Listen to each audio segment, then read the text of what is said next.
ਸਤਿ ਸ਼੍ਰੀ ਅਕਾਲ। ਤੁਸੀਂ ਵੇਖ ਰਹੇ ਹੋ ਪੰਜਾਬ ਮੇਲ USA TV। ਪੰਜਾਬ ਫੋਕਸ ਦੇ ਵਿੱਚ ਸਵਾਗਤ। ਮੈਂ ਹਾਂ ਸੰਜੀਵ ਯਸ਼ ਖੰਨਾ। ਅਮਰੀਕਾ ਦੀ ਧਰਤੀ ਦੇ ਉੱਤੇ ਇੱਕ ਨਵੀਂ ਗੱਲ ਸਾਹਮਣੇ ਆ ਰਹੀ ਹੈ।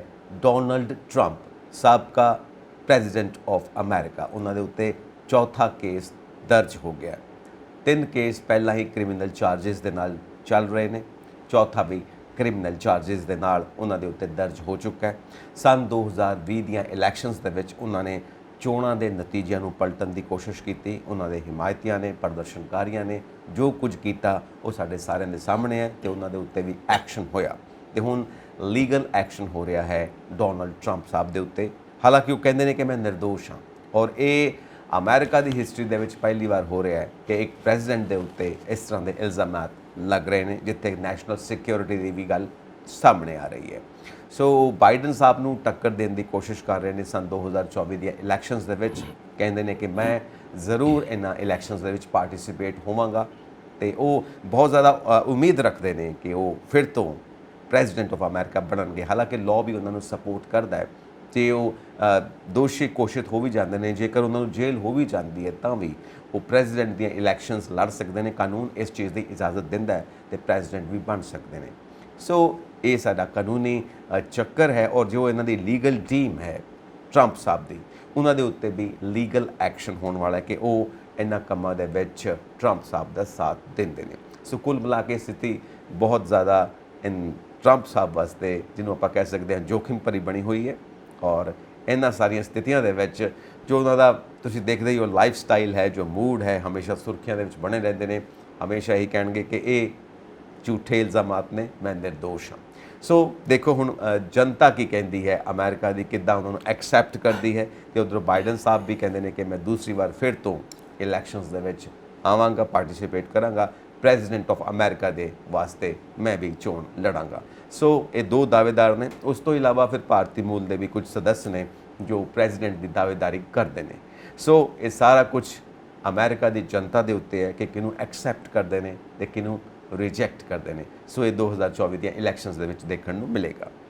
ਸੋ ਹੁਣ ਆਪਾਂ ਚੱਲਦੇ ਹਾਂ ਭਾਰਤ ਦੇ ਮੁੱਦਿਆਂ ਦੇ ਵੱਲ, ਪੰਜਾਬ ਦੇ ਮੁੱਦਿਆਂ ਦੇ ਵੱਲ। ਮੇਰੇ ਨਾਲ ਸਟੂਡੀਓਜ਼ ਦੇ ਵਿੱਚ ਮੌਜੂਦ ਨੇ ਬਲਕਾਰ ਸਿੰਘ। ਹਾਂਜੀ ਸੰਜੀਵ ਖੰਨਾ ਜੀ, ਜਿਸ ਤਰ੍ਹਾਂ ਤੁਸੀਂ ਜ਼ਿਕਰ ਕੀਤਾ ਹੈ ਅਮਰੀਕਾ ਦੀ ਰਣਨੀਤੀ ਦਾ ਔਰ ਰਾਜਨੀਤੀ ਦਾ, ਜਿਹਦੇ ਵਿੱਚ ਉੱਥੇ ਟਰੰਪ ਸਾਹਿਬ ਦੇ ਉੱਪਰ ਦੋਸ਼ ਤੇ ਦੋਸ਼ ਮੜਿਆ ਜਾ ਰਿਹਾ ਔਰ ਉਸੇ ਤਰ੍ਹਾਂ ਹੀ ਉਹ ਕਹਿ ਰਹੇ ਕਿ ਅਸੀਂ ਮੈਂ ਦੁਬਾਰਾ ਫਿਰ ਇਲੈਕਸ਼ਨ ਲੜਾਂਗਾ ਔਰ ਇਹਨਾਂ ਨੂੰ ਹਾਰ ਦੇ ਕੇ ਮੈਂ ਬਾਈਡਨ ਸਾਹਿਬ ਨੂੰ ਤਾਂ ਫਿਰ ਇਸ ਕੁਰਸੀ 'ਤੇ, ਇਸ ਤਖ਼ਤ 'ਤੇ ਬੈਠਾਂਗਾ। ਔਰ ਇਹੀ ਚਾਲ ਇੱਥੇ ਵੀ ਹੈ, ਇੰਡੀਆ 'ਚ ਵੀ। ਮੋਦੀ ਸਾਹਿਬ ਨੇ ਐਤਕੀ ਐਲਾਨ ਕਰ ਦਿੱਤਾ ਕਿ ਜਦੋਂ ਲਾਲ ਕਿਲ੍ਹੇ ਦੀ ਤਫਸੀਲ ਤੋਂ ਸੰਬੋਧਨ ਕਰ ਰਹੇ ਸੀ ਲੋਕਾਂ ਨੂੰ, ਉਹਨਾਂ ਕਿਹਾ ਸੀ ਕਿ ਮੈਂ ਤੀਜੀ ਵਾਰ ਵੀ ਇਹਦੇ ਤੋਂ ਹੀ ਇਸੇ ਤਰ੍ਹਾਂ ਸੰਬੋਧਨ ਕਰਾਂਗਾ। ਆਉਣ ਵਾਲਾ ਸਮਾਂ ਮੇਰੀ ਫੇਵਰ 'ਚ ਹੈ, ਮੈਂ ਹੀ ਸਾਰਾ ਕੁਝ ਸੰਭਾਲ ਸਕਦਾ ਹਾਂ ਦੇਸ਼ ਨੂੰ ਔਰ ਦੇਸ਼ ਨੂੰ ਖੁਸ਼ਹਾਲੀ ਦੀਆਂ ਮੰਜ਼ਿਲਾਂ ਵੱਲ ਲਿਜਾ ਸਕਦਾ। ਇਹੀ ਰਣਨੀਤੀ ਅਮਰੀਕਾ 'ਚ ਹੈਗਾ ਕਿ ਅਮਰੀਕਾ 'ਚ ਵੀ ਜਿਹੜਾ ਇੱਕ ਵਾਰੀ ਤਖ਼ਤ 'ਤੇ ਬੈਠ ਜਾਂਦਾ ਉਹਨੂੰ ਤਖ਼ਤ ਤੋਂ ਲਾਉਣਾ ਥੋੜ੍ਹਾ ਔਖਾ ਵੀ ਹੋ ਜਾਂਦਾ। ਔਰ ਰਹੀ ਗੱਲ ਐਂਡ 'ਤੇ ਤੁਸੀਂ ਕਿਹਾ ਕਿ ਜਿਹੜੇ ਲੋਕ ਨੇ ਪਬਲਿਕ ਦੇ ਹੱਥ ਵਿੱਚ ਹੀ ਹੈ, ਲੋਕਾਂ ਨੂੰ ਜੋ ਲੋਕਾਂ ਨੇ ਸੋਚਣਾ ਹੈ ਕਿ ਕਿਹੜੇ ਰਾਜਨੇਤਾ ਨੂੰ ਅੱਗੇ ਲਿਆਉਣਾ ਔਰ ਕਿਹਨੂੰ ਬਾਗਡੋਰ ਫੜਾਉਣੀ ਆ ਦੇਸ਼ ਦੀ। ਇਹ ਸੇਮ ਸਥਿਤੀ ਇੰਡੀਆ 'ਚ ਵੀ ਹੋ ਰਹੀ ਹੈ ਔਰ ਅਮਰੀਕਾ ਵਿੱਚ ਵੀ ਹੋ ਰਹੀ ਹੈ। ਅਤੇ ਇਲੈਕਸ਼ਨ ਵੀ ਐਤਕੀ ਇਕੱਠੀ ਹੈਗੀ ਹੈ। ਉੱਥੇ ਵੀ ਬਾਈਡਨ ਅਤੇ ਉਹਨਾਂ ਦਾ ਟਰੰਪ ਸਾਹਿਬ ਦਾ ਆਪਸੀ ਮੁਕਾਬਲਾ, ਇੱਥੇ ਰਾਹੁਲ ਗਾਂਧੀ ਤੇ ਵਰਸਸ ਨਰਿੰਦਰ ਮੋਦੀ। ਦੋ ਵੀ ਬੰਦੇ ਇੱਥੇ ਆ, ਦੋ ਹੀ ਨੇਤਾ ਉੱਥੇ ਆ। ਇਹ ਬਕਾਇਦਾ ਇੱਕੋ ਜਿਹਾ ਹੈਗਾ ਔਰ ਸਾਡੇ ਪ੍ਰਵਾਸੀ ਭਾਰਤੀ NRI ਵੀਰ ਉੱਥੇ ਬੈਠੇ ਨੇ। ਉਹਨਾਂ ਨੂੰ ਖਾਸ ਤੌਰ 'ਤੇ ਇਸ ਗੱਲ ਦਾ ਪਤਾ ਹੈਗਾ ਕਿ ਇਹ ਕੀ ਜੋ ਕੁਛ ਬਣ ਰਿਹਾ ਉਹ ਇੰਡੀਆ ਵਿੱਚ ਵੀ ਉਹੀ ਆ ਔਰ ਉੱਥੇ ਵੀ ਆ, ਕਿਉਂਕਿ ਇਹਨਾਂ ਨੇ ਆਪਣੀ ਪਾਰਟੀ ਦਾ, ਦੂਜੀ ਜਿਹੜੀ ਵਿਰੋਧੀ ਧਿਰ, ਉਹਨਾਂ ਆਪਣੇ ਨਾਮ ਪਾਰਟੀ ਦਾ ਇੰਡੀਆ ਹੀ ਰੱਖ ਲਿਆ। ਔਰ ਇਹਦੇ ਵਿੱਚ ਵੀ ਜਿਹੜੀ BJP ਆ ਉਹਨੂੰ ਬਹੁਤ ਇਹਦੇ 'ਤੇ ਨੁਕਸਾਨ ਵੀ ਮਿਲ ਸਕਦਾ ਔਰ ਉਹਨਾਂ ਨੂੰ ਇਹਦੇ 'ਤੇ ਮੁਸ਼ਕਲਾਤ ਵੀ ਦਾ ਸਾਹਮਣਾ ਕਰਨਾ ਪੈਂਦਾ, ਕਿਉਂਕਿ ਇੰਡੀਆ ਟੀਮ ਔਰ NDA team India, team NDA, ਜਿਵੇਂ ਕ੍ਰਿਕਟ ਮੈਚ ਉਹਨਾਂ ਨੇ ਨਾਮ ਬੜਾ ਵਧੀਆ ਰੱਖਿਆ ਕਿਉਂਕਿ ਉਹਦੇ 'ਚ ਲੋਕਾਂ ਦੇ ਮਨ 'ਤੇ ਤਾਂ ਅੱਗੇ ਹੀ ਹੈਗਾ।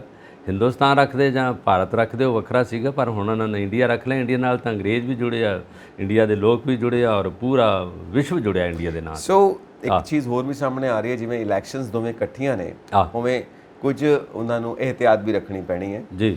ਆਰਟੀਫਿਸ਼ੀਅਲ ਇੰਟੈਲੀਜੈਂਸ ਦਾ ਦੌਰ ਹੈ ਪੂਰੀ ਦੁਨੀਆ ਦੇ ਵਿੱਚ ਔਰ ਇਹਦਾ ਗਲਤ ਇਸਤੇਮਾਲ ਹੋ ਸਕਦਾ ਹੈ ਅਮਰੀਕਾ ਦੇ ਵਿੱਚ ਵੀ ਸੰਨ 2024 ਦੀਆਂ ਇਲੈਕਸ਼ਨਸ ਦੇ ਵਿੱਚ ਤੇ ਇੰਡੀਆ ਵਿੱਚ ਵੀ ਸੰਨ 2024 ਦੀਆਂ ਇਲੈਕਸ਼ਨਸ ਦੇ ਵਿੱਚ। ਇਸ ਨੂੰ ਲੈ ਕੇ ਜੋ ਖਤਰਾ ਮਹਿਸੂਸ ਕੀਤਾ ਜਾ ਰਿਹਾ ਭਾਰਤ ਤੇ ਅਮਰੀਕਾ ਦੇ ਵਿੱਚ, ਇਹ ਕਿਤੇ ਚੋਣਾਂ ਦੇ ਨਤੀਜੇ ਪਲਟਾਉਣ ਵਾਸਤੇ, ਚੋਣਾਂ ਦੇ ਨਤੀਜਿਆਂ ਦੇ ਉੱਤੇ ਪ੍ਰਭਾਵ ਪਾਉਣ ਵਾਸਤੇ ਆਰਟੀਫਿਸ਼ੀਅਲ ਇੰਟੈਲੀਜੈਂਸ ਦਾ ਕਿਤੇ ਪ੍ਰਯੋਗ ਨਾ ਹੋਵੇ ਜਾਂ ਦੁਰਉਪਯੋਗ ਨਾ ਹੋਵੇ। ਸਹੀ ਗੱਲ। ਕਿਉਂਕਿ ਅਸੀਂ ਭਾਰਤ ਦੇ ਵਿੱਚ EVM ਮਸ਼ੀਨਸ ਨੂੰ ਹਮੇਸ਼ਾ ਕੋਸਦੇ ਵੀ ਰਹਿੰਦੇ ਆ, ਉਹਨਾਂ ਬਾਰੇ ਗੱਲ ਵੀ ਕਰਦੇ ਰਹਿੰਦੇ ਆ ਕਿ ਇਹਨਾਂ ਮਸ਼ੀਨਸ ਦਾ ਇਸਤੇਮਾਲ ਹੋਣਾ ਚਾਹੀਦਾ ਹੈ ਜਾਂ ਨਹੀਂ ਹੋਣਾ ਚਾਹੀਦਾ, ਜਾਂ ਫਿਰ ਪੁਰਾਣੇ ਤਰੀਕੇ ਬੈਲਟ ਬਾਕਸ ਦੇ ਨਾਲ ਹੀ ਇਲੈਕਸ਼ਨਸ ਹੋਣੀਆਂ ਚਾਹੀਦੀਆਂ ਨੇ ਜਿਵੇਂ ਅਮਰੀਕਾ ਦੇ ਵਿੱਚ ਹੁੰਦੀਆਂ ਨੇ। ਬਿਲਕੁਲ। ਅਮਰੀਕਾ ਦੇ ਵਿੱਚ EVM ਮਸ਼ੀਨ ਨਹੀਂ ਹੈ, ਉਹਨਾਂ ਦਾ ਪੁਰਾਣਾ ਜ਼ਮਾਨਾ ਹੀ ਆ, ਪੁਰਾਣਾ ਤਰੀਕਾ ਹੀ ਆ ਜੋ ਆਪਣੇ ਇੰਡੀਆ ਵਿੱਚ ਹੁੰਦਾ ਸੀਗਾ। ਪਰ ਹੁਣ ਜਿਹੜਾ ਆ ਨਵਾਂ ਆ ਗਿਆ ਆਰਟੀਫਿਸ਼ੀਅਲ ਇੰਟੈਲੀਜੈਂਸ ਦਾ ਜਿਹੜਾ ਚੱਕਰ ਪੈ ਗਿਆ ਹੈ, ਹਰ ਬੰਦੇ ਦੀ ਜ਼ੁਬਾਨ 'ਤੇ ਹੈ ਕਿ ਇਹਦੇ ਵਿੱਚ ਬੜਾ ਧੋਖਾਧੜੀ ਵੀ ਹੋ ਰਿਹਾ। ਔਰ ਪਿਛਲੇ ਟਾਈਮ ਤੋਂ ਜਿਹੜੀ ਉੱਥੋਂ ਦੀ ਅਮਰੀਕਾ ਦੀ ਸਪੀਕਰ ਸੀ ਨੈਂਸੀ, ਉਹਨਾਂ ਦੀ ਜਿਹੜੀ ਵੀਡੀਓ ਐਡਿਟ ਕਰਕੇ ਉਹਨੂੰ ਬੜੇ ਹੋਰ ਦੁਰਉਪਯੋਗ ਕਰਕੇ ਲੋਕਾਂ ਅੱਗੇ ਪੇਸ਼ ਕੀਤਾ ਗਿਆ ਸੋਸ਼ਲ ਮੀਡੀਆ 'ਤੇ, ਕਿਉਂਕਿ ਉਹਨਾਂ ਦੇ ਭਾਸ਼ਣ ਨੂੰ ਵਿੱਚ ਤੋੜਿਆ ਗਿਆ। ਉਹ ਥਤਕਤਾਉਂਦੀ ਆ, ਪੂਰਾ ਬੋਲ ਨਹੀਂ ਸਕਦੀ, ਉਹਦੇ 'ਚ ਉਹਨੂੰ ਦੱਸਿਆ ਗਿਆ ਕਿ ਨਸ਼ੇ 'ਚ ਹੈ, ਜਦੋਂ ਕਿ ਜਿਹਦੀ ਐਕਚੁਅਲ ਉਹਦੀ ਰਿਕਾਰਡਿੰਗ ਆ ਉਹ ਬਿਲਕੁਲ ਸਮੂਥਲੀ ਆ, ਉਹਦੇ ਵਿੱਚ ਕੋਈ ਇਸ ਤਰ੍ਹਾਂ ਦਾ ਵਿਘਨ ਨਹੀਂ ਹੈਗਾ। ਔਰ ਇਸੇ ਤਰ੍ਹਾਂ ਟਰੰਪ 'ਤੇ ਵੀ ਬੜਾ ਕੁਝ ਹੋਇਆ, ਉਹਨਾਂ ਦੀ ਵੀਡੀਓ 'ਤੇ ਵੀ ਬੜਾ ਲਾਇਆ ਉਹਨਾਂ ਨੇ। ਇੱਕ ਪ੍ਰੈਜ਼ੀਡੈਂਟ ਸੀ ਉੱਥੋਂ ਦੇ ਪੁਰਾਣੇ, ਉਹਨਾਂ 'ਤੇ ਵੀ ਵੀਡੀਓ 'ਤੇ ਇਹਨਾਂ ਨੇ ਇਸ ਤਰ੍ਹਾਂ ਦਾ ਦੁਰਉਪਯੋਗ ਕੀਤਾ। ਰਹੀ ਗੱਲ ਇਹਦੇ ਵਿੱਚ ਵਿਗਿਆਪਨ ਜਿਹੜੇ ਆਉਂਦੇ, ਕਮਰਸ਼ੀਅਲ ਆਉਂਦੇ ਆ, ਉਹਨਾਂ ਨੂੰ ਤਰੋੜ ਫਰੋੜ ਕੇ ਦਿੱਤਾ ਜਾਂਦਾ ਵਾ। ਇੱਕ ਫੋਟੋਸ਼ਾਪ ਹੈਗਾ ਕਿ ਨਾਲ ਜਿਹੜਾ ਮਿਲਦਾ ਕੋਈ ਬੰਦਾ ਕਿਸੇ ਨਾਲ, ਤਾਂ ਉਹਦੇ ਨਾਲ ਦੂਜਾ ਬੰਦਾ ਹੋਰ ਲਾ ਦਿੰਦੇ, ਜਿਸ ਤਰ੍ਹਾਂ ਡੋਨਲਡ ਟਰੰਪ ਨਾਲ ਸੀ, ਇੱਕ ਕੋਈ ਵਿਰੋਧੀ ਨੇਤਾ ਸੀ, ਉਹ ਮਿਲਾਇਆ ਉਹਨਾਂ ਨਾਲ, ਹਾਲਾਂਕਿ ਐਕਚੁਅਲ ਫੋਟੋ ਵਿੱਚ ਉਹ ਨਹੀਂ ਮਿਲੇ ਕਿਤੇ ਵੀ। ਔਰ ਇਸ ਜਿਹੜੀ ਦੁਰਉਪਯੋਗ ਨੇ ਜਿਹੜਾ ਇਹਦਾ ਆਰਟੀਫਿਸ਼ੀਅਲ ਇੰਟੈਲੀਜੈਂਸ ਆ, ਇਹਨੇ ਲੋਕਾਂ ਦੇ ਵਿੱਚ ਬੜਾ ਕੁਝ ਬਦਲਾਅ ਕਰ ਦਿੱਤਾ। ਔਰ ਸੋਸ਼ਲ ਮੀਡੀਆ 'ਤੇ ਖਾਸ ਕਰਕੇ ਜਿਹੜਾ ਕੰਪਿਊਟਰ ਦਾ ਯੁੱਗ ਆ ਗਿਆ ਇਹਦੇ ਵਿੱਚ। ਔਰ ਇਲੈਕਸ਼ਨ ਦੇ ਵਿੱਚ ਜਿਹੜਾ ਇਹਦੀ ਦੁਰਉਪਯੋਗ ਹੋਵੇਗਾ, ਉਹਦੇ ਵਿੱਚ ਖਾਸ ਤੌਰ 'ਤੇ ਜਿਹੜੇ ਲੋਕ ਕਹਿ ਰਹੇ ਨੇ ਕਿ ਇਹ ਮੈਡੀਕਲ ਸਾਇੰਸ ਵਿੱਚ ਵੀ ਆ ਗਈ ਹੈ। ਮੈਡੀਕਲ ਸਾਇੰਸ ਦੇ ਵਿੱਚ ਜਿਹੜੇ ਅਸੀਂ ਪਹਿਲੋਂ ਸੈਂਪਲ ਦਿੰਦੇ ਸੀ ਬਲੱਡ ਦੇ, ਜਾਂ ਜਿਹਦੇ ਵਿੱਚ MRI ਹੁੰਦੀ ਸੀ, ਜਿਹਦੇ ਵਿੱਚ ਬਾਕੀ ਜਿਹੜੇ ਟੈਸਟ ਹੁੰਦੇ ਸੀ ਜਿਹੜੇ ਡਾਇਗਨੋਸ ਕਰ ਲਈ ਬਿਮਾਰੀ ਨੂੰ, ਹੁਣ ਉਹਦੇ ਵਿੱਚ ਕੁਝ ਨਹੀਂ ਹੈਗਾ। ਤੁਹਾਡੀਆਂ ਅੱਖਾਂ ਦੀਆਂ ਪੁਤਲੀਆਂ ਨਾਲ ਹੀ ਉਹਨਾਂ ਨੂੰ ਵੇਖ ਕੇ ਤੁਹਾਡੇ ਫੇਸ ਨਾਲ ਜੋੜ ਕੇ ਉਹਦੇ ਨਾਲ ਤੁਹਾਨੂੰ ਆਇਡੈਂਟੀਫਾਈ ਕਰ ਲੈਣਗੇ ਇਹਦੇ ਵਿੱਚ ਕੀ ਬਿਮਾਰੀ ਹੈ, ਕਿਸ ਬਿਮਾਰੀ ਨੂੰ ਫੇਸ ਕਰ ਰਿਹਾ, ਕਿਹੜੀ ਡਿਜ਼ੀਜ਼ ਹੈਗੀ ਆ। ਇਹ ਇੰਡੀਆ 'ਚ ਵੀ ਇੰਟਰੋਡਿਊਸ ਹੋ ਗਈ ਆ, ਬਾਹਰਲੇ ਦੇਸ਼ਾਂ 'ਚ ਪਹਿਲਾਂ ਇੰਟਰੋਡਿਊਸ ਸੀਗੀ। ਮੈਡੀਕਲ ਸਾਇੰਸ ਵੀ ਆ ਗਈ ਆ, ਔਰ ਬਾਕੀ ਹੁਣ ਮੈਡੀਕਲ ਸਾਇੰਸ ਤੋਂ ਬਾਅਦ ਇਲੈਕਸ਼ਨ ਦੇ ਵਿੱਚ ਵੀ ਆ ਗਈ। ਇਸ ਵੇਲੇ ਇਹ ਇੰਡੀਆ ਵਿੱਚ ਵੀ ਇਹਦਾ ਸਦਉਪਯੋਗ ਨਹੀਂ ਹੋਵੇਗਾ, ਔਰ ਅਮਰੀਕਾ 'ਚ ਵੀ ਖਾਸ ਤੌਰ 'ਤੇ ਉਦਾਹਰਣਾਂ ਅੱਗੇ ਹੈਗੀਆਂ ਕਿ ਜਦੋਂ ਕੋਈ ਕਿਸੇ ਨਾਲ ਮਿਲਦਾ, ਟੌੜਾ ਸਾਹਿਬ ਦਾ ਇੱਕ ਵਾਰੀ ਇਹਨਾਂ ਨੇ ਦਿਖਾਇਆ ਸੀਗਾ। ਟੌੜਾ ਸਾਹਿਬ ਕਿਸੇ ਬਾਬੇ ਕੋਲ ਜਾ ਰਹੇ ਆ, ਬਾਬੇ ਦੇ ਕੋਲ ਗਏ, ਉਦੋਂ ਟੌੜਾ ਸਾਹਿਬ ਜੀਂਦੇ ਸੀ, 25 ਸਾਲ ਤੋਂ ਰਹੇ ਆ ਸ਼੍ਰੋਮਣੀ ਕਮੇਟੀ ਦੇ ਪ੍ਰਧਾਨ। ਔਰ ਉਹ ਜਦੋਂ ਗਏ ਨੇ, ਜਿਹੜੇ ਰਾਮ ਰਹੀਮ ਦੇ ਜਿਹੜੇ ਅੱਜ ਕੱਲ੍ਹ ਅੰਦਰ ਨੇ ਜਿਹੜੇ ਜਿਨ੍ਹਾਂ ਦਾ ਬਹੁਤ ਵੱਡਾ ਕੇਸ ਚੱਲਦਾ ਰਿਹਾ, ਅੱਜ ਵੀ ਪੈਰੋਲ 'ਤੇ ਬਾਹਰ ਆ ਜਾਂਦੇ ਆ, ਔਰ ਗੁਰਮੀਤ ਰਾਮ ਰਹੀਮ, ਉਹਨਾਂ ਦੇ ਡੇਰੇ 'ਚ ਦਿਖਾਇਆ ਗਿਆ, ਜਦੋਂ ਕਿ ਉਹ ਐਕਚੁਅਲ ਫੋਟੋ 'ਚ ਹੈ ਨਹੀਂ ਗਏ ਉੱਥੇ। ਇਹ ਫੋਟੋਸ਼ਾਪ ਵੀ ਇਸ ਤਰ੍ਹਾਂ ਦਾ ਕਰਦਾ ਹੈਗਾ, ਜਿਹੜਾ ਆਰਟੀਫਿਸ਼ੀਅਲ ਇੰਟੈਲੀਜੈਂਸ ਉਹਦੇ 'ਚ ਵੀ ਹੋ ਰਿਹਾ। ਇਸ ਕਰਕੇ ਕਿ ਲੋਕਾਂ ਨੂੰ ਪਾਗਲ ਬਣਾਉਣ ਲਈ ਕਿ ਆਹ ਦੇਖੋ ਨੇਤਾ ਦੀ ਤੁਸੀਂ ਗੱਲ ਕਰਦੇ, ਆਹ ਦੇਖੋ ਇਹ ਕੰਮ ਕੀ ਕਰ ਰਿਹਾ ਹੈਗਾ। ਇਸ ਸੋਸ਼ਲ ਮੀਡੀਆ ਨੇ ਜਿਹੜੀ ਪ੍ਰੈਜੈਂਟੇਸ਼ਨ ਹੈ ਉਹ ਗਲਤ ਤਰੀਕੇ ਨਾਲ ਵਰਤੋਂ ਹੋ ਰਹੀ ਆ, ਔਰ ਇਸ ਯੁੱਗ ਵਿੱਚ ਇਹ ਜਿਹੜਾ ਹੈਗਾ ਲੋਕਾਂ 'ਤੇ ਮਾੜਾ ਪ੍ਰਭਾਵ ਪਾ ਸਕਦਾ। ਜਿਹੜੀਆਂ ਪਾਰਟੀਆਂ ਅੱਗੇ ਵਧਣਾ ਚਾਹੁੰਦੀਆਂ ਉਹਨਾਂ ਨੂੰ ਪਿੱਛੇ ਧਕੇਲ ਸਕਦਾ, ਖਾਸ ਤੌਰ 'ਤੇ ਇਹ ਦੋਨਾਂ ਚੋਣਾਂ ਲਈ।